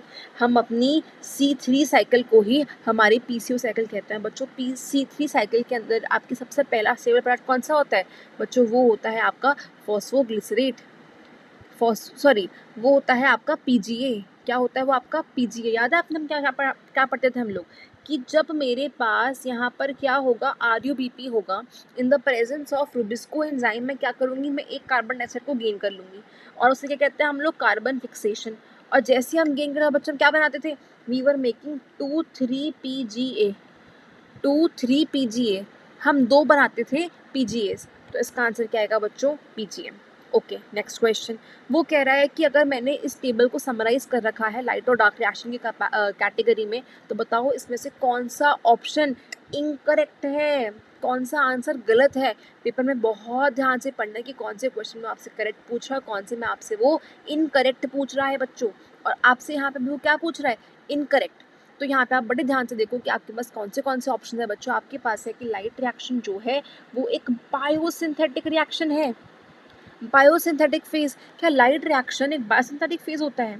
लाइट के नाम में ही क्या है, जिसे हम कहते हैं फोटोसिंथेसिस। इसका मतलब क्या है कि सनलाइट की प्रेजेंस में, फोटो का मतलब क्या होता है, लाइट, यानी कि लाइट रिएक्शन को आपको पढ़ाया भी था आपको स्टार्टिंग में, बहुत पहले पढ़ाया था मैंने आपको इस वीडियो की स्टार्टिंग में ही, कि लाइट रिएक्शन को हम एक फोटोकेमिकल रिएक्शन कहते हैं, और डार्क रिएक्शन को हम क्या कहते हैं, बायोसिंथेटिक फेज, यही कहते हैं। चलो यानी कि फर्स्ट आपका आंसर गलत है।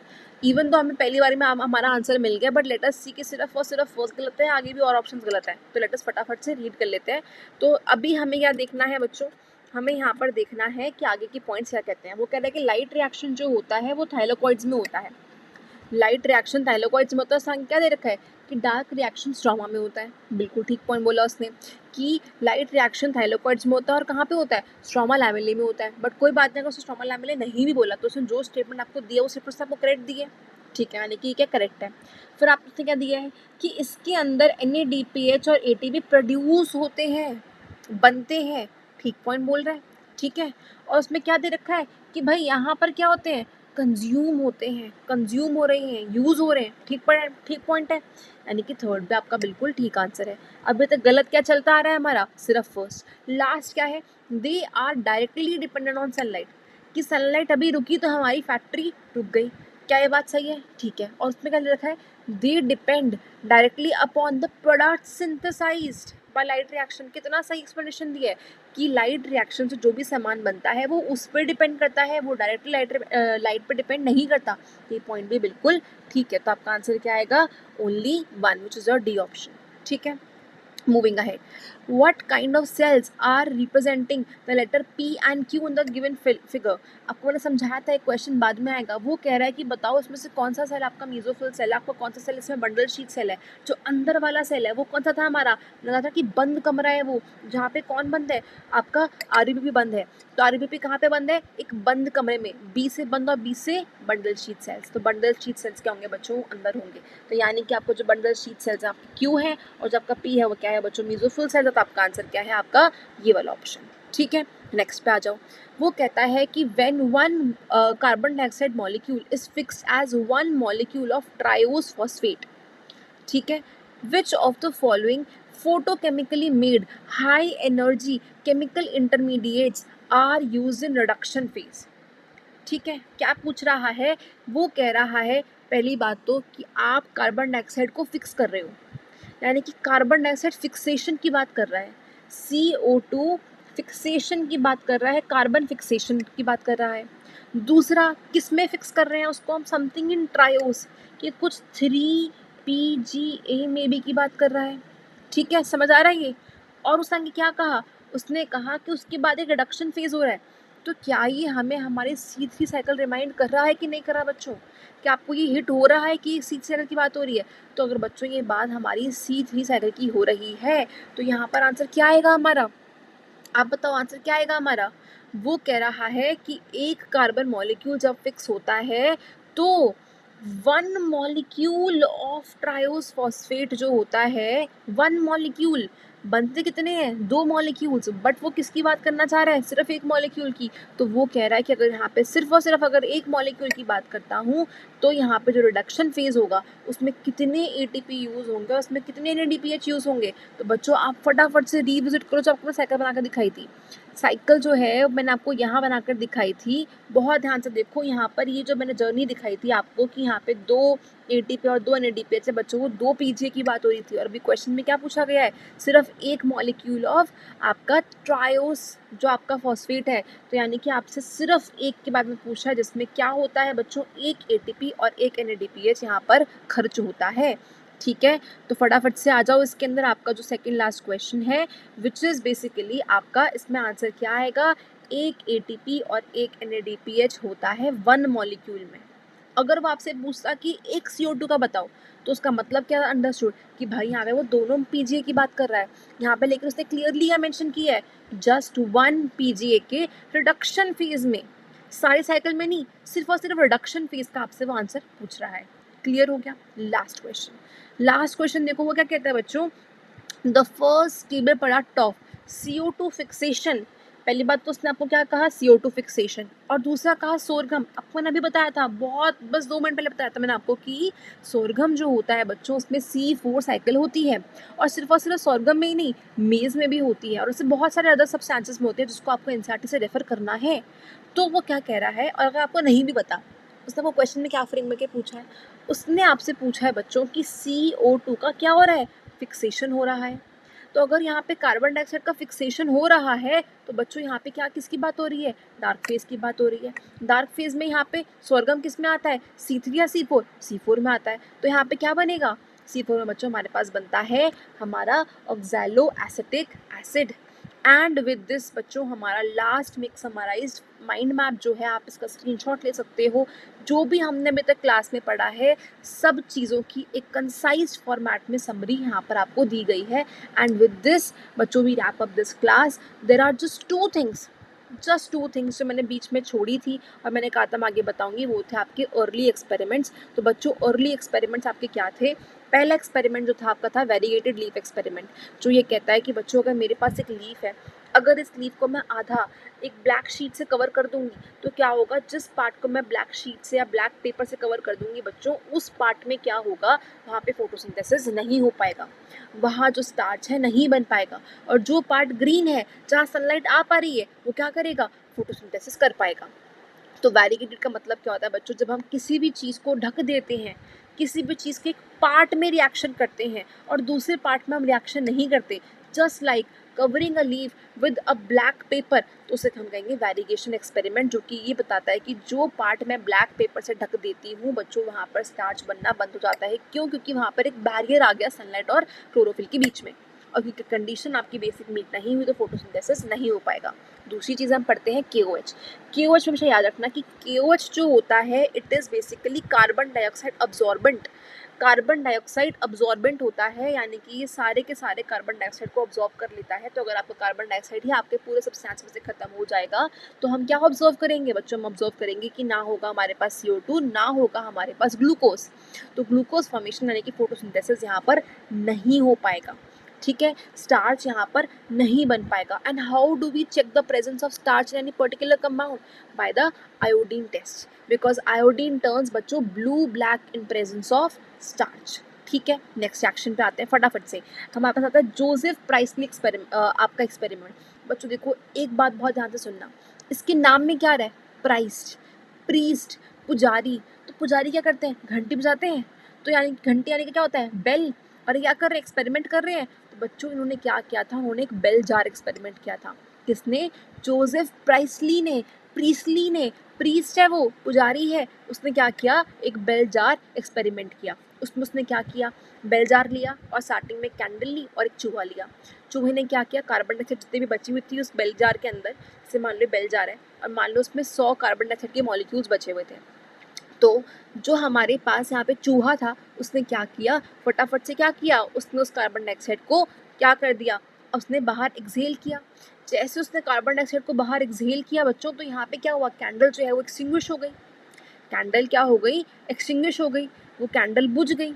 यही हुआ कि जब जो कैंडल जल रही थी, क्योंकि यहाँ पर इस चूहे ने इतनी सारी कार्बन डाइऑक्साइड को रिलीज किया बच्चों, तो उससे क्या हुआ कि वो कैंडल क्या हो गई, बुझ गई। बट उसने कहा कि अगर मैं इस सेम बेलदार सेटअप के अंदर मैं एक अगर मिंट का पौधा लगा दूं, अगर मैं एक मिंट प्लांट लगा दूंगा, तो वो मिंट प्लांट क्या करेगा, जितनी भी कार्बन डाइऑक्साइड वो चूहा रिलीज कर रहा है, जितनी भी कार्बन डाइऑक्साइड वो माइस रिलीज कर रहा है, वो मिंट प्लांट क्या करेगा बच्चों, वो उसे कंपेंसेट कर देगा, वो उसको फिल्टर, वो उसको क्या कर देगा, उसको हटाकर वहाँ पे ऑक्सीजन ले आएगा। और जैसे यहाँ पे ऑक्सीजन आती रहेगी तो oxygen is required for burning. तो हम यहाँ पे नोटिस करेंगे कि बच्चों वो कैंडल जो है वो अभी भी जलती रहेगी। तो बेल जार एक्सपेरिमेंट जो था, जिसमें एक चूहा था, एक मिंट प्लांट था और हमारे पास एक कैंडल थी, वो एक्सपेरिमेंट किसने किया था बच्चों, पुजारी ने किया था। उस पुजारी का नाम क्या था, जोसेफ प्रीस्ली। ठीक है, नेक्स्ट आते हैं, फिर आता है हमारा इंडियन हाउस का एक्सपेरिमेंट। देखो इंडियन हाउस ने क्या किया, इंडियन हाउस एक नंबर का चोर इंसान था। उसने क्या किया, उसने same bell jar experiment repeat कर दिया, बट सिर्फ उसने एक चेंज किया। क्या चेंज किया उसने, उसने ये चेंज किया कि उसने एक बार इस रिएक्शन को दिन में कंडक्ट किया और उसने एक बार ये रिएक्शन रात में कंडक्ट किया। और उसने सेकंड चेंज क्या किया, सेकंड चेंज उसने बच्चों ये किया कि उसने ये जो एक्सपेरिमेंट था उसने एक्वेटिक प्लांट्स के अंदर किया। किसने किया, एक्वेटिक प्लांट्स के अंदर। आपको पेपर में आया एक्वेटिक प्लांट पे एक्सपेरिमेंट किसने किया था, वो भी दिन और रात में बच्चों, उसका नाम था इंडियन हाउस। इंडियन हाउस ने क्या था, तो उसने नोटिस किया कि जब मैं ये रिएक्शन सुबह करता हूँ तो क्या होता है, फोटोसिंथेसिस में आपके ऑक्सीजन गैस रिलीज होगी। उसने कहा कि जब मैं ये रिएक्शन सुबह करता हूँ तो लीफ के चारों ओर बबल्स दिखते हैं और वो बबल्स किसके होते हैं, ऑक्सीजन के होते हैं। बट अगर मैं ये सेम एक्सपेरिमेंट रात को परफॉर्म करता हूँ, विदाउट सनलाइट परफॉर्म करता हूँ, तो अब यहाँ पे कोई बबल्स नहीं बनते हैं, विच शोज की फोटोसिंथेसिस सिर्फ और सिर्फ दिन के टाइम पर हो पाता है। जो ऑक्सीजन बनती है वो दिन के टाइम पर हो पाती है और रात के टाइम पर नहीं हो पाती बच्चों। तो उसने क्या दिखाया एक्सपेरिमेंट की हेल्प से, उसने ये दिखाया एक्वेटिक प्लांट्स में कि जब ऑक्सीजन बन रही है तो ऑक्सीजन कब बन रही है, सिर्फ और सिर्फ लाइट के टाइम पे बच्चों ऑक्सीजन बन रही है। फिर आपका आता है कि वॉनसैक ने क्या बताया बच्चों, वॉनसैक ने बताया कि जो आपका फोटोसिंथेसिस होता है वो बेसिकली किसके अंदर होता है। उसने आपको साइट बताई किसकी, फोटोसिंथेसिस की, फोटोसिंथेसिस होता है हमारा बच्चों क्लोरोप्लास्ट सेल्स के अंदर। और जो हमारे पास जो ग्लूकोज बनता है वो उसी की मदद से बन पाता है, उसी के अंदर ही बन पाता है। ठीक है, फिर आता है हमारा TW एंगलमैन का रिएक्शन। उन्होंने क्या किया, देखो बहुत ध्यान से समझना। TW एंगलमैन का एक्सपेरिमेंट समझने के लिए यू हैव टू अंडरस्टैंड कि उन्होंने क्या किया। उनके पास एक वाइट लाइट थी, उन्होंने वाइट लाइट को प्रिज्म से पास किया। बच्चों क्या होगा, अगर मैं एक वाइट लाइट को एक प्रिज्म से पास करूंगी तो वो लाइट स्कैटर हो जाएगी, वो लाइट स्कैटर हो जाएगी। और जैसे वो लाइट स्कैटर होगी, उन्होंने क्या किया, उन्होंने क्लैडोफोरा नाम के एक एल्गे के ऊपर यहाँ पर ये वाइट लाइट्स जो स्कैटर्ड वाली फॉर्म में थी वो डाल दी। यानी कि यहाँ पर ये क्लैडोफोरा था जो उसने यहाँ पर प्लेस कर रखा था और उसके ऊपर स्कैटर्ड फॉर्म में विबग्योर वाली लाइट डाल दी, जिसमें violet, indigo, blue, green, yellow, orange, red करके इससे सारे कलर की लाइट डाल दी। उसने ये दिखाया कि भाई यहाँ पर जो मैक्सिमम बैक्टीरियल ग्रोथ है, जो मैक्सिमम बैक्टीरियल ग्रोथ है बच्चों, वो उसने कहाँ दिखा है, उसने कहा कि वो यहाँ और यहाँ हो रही है, ऊपर और नीचे हो रही है, बीच में नहीं हो रही। यानी कि जो रेड और जो आपका ब्लू रीजन्स हैं वहाँ पर आपको मैक्सिमम ग्रोथ दिखेगी। उन्होंने ये बताया कि जो प्लांट्स होते हैं वो सर्टेन अमाउंट और सर्टेन काइंड्स ऑफ वेवलेंथ में अपना एक बेटर रिस्पॉन्स शो करते हैं, जो उन्होंने अपने एक स्पेक्ट्रल एक्सपेरिमेंट की मदद से दिखाया। किसने, TW एंगलमैन ने। और बच्चों आपका लास्ट, बिल्कुल लास्ट, कसम से लास्ट, वो क्या है, वैन नील का एक्सपेरिमेंट। वैन नील ने आपको क्या बताया, वैन नील ने आपको ये बताया कि बच्चों जो हमारे फोटोसिंथेसिस रिएक्शन में जो हमारा ऑक्सीजन आता है बच्चों, वो ऑक्सीजन कार्बन डाइऑक्साइड से नहीं आता, वो हमारा कहाँ से आता है, वो हमारा वाटर से आता है। ठीक है, नाउ दैट हमने पूरा चैप्टर पढ़ लिया है तो हमको अब समझ आ रही है ये चीज़। बट पहले ये चीज़ हमें समझ नहीं आई थी, हमें लगा था कि CO2 है तो CO2 ने ही O2 दिया होगा, बट नहीं बच्चों। जो O2 होता है वो कहाँ से आता है बच्चों, वो आता है आपके H2O से, आता है आपके वाटर सोर्सेज से, आता है आपके पानी से आता है। ठीक है, क्लियर है? एंड दिस बच्चों we wrap our entire chapter. कौन सा चैप्टर हमारा? फोटोसिंथेसिस। हमने सारे माइंड मैप कवर कर लिए बच्चों, हम लोगों ने सारे क्वेश्चंस कवर कर लिए, हमने सारे मोस्ट इंपॉर्टेंट टॉपिक्स कवर कर लिए। एंड आई होप कि अब आप नीट के लिए तैयार हैं। So if you like this video, like it, share it, comment on it, and download the Devisable app and visit all the expert questions that I have personally curated. Okay, all the best. Take care.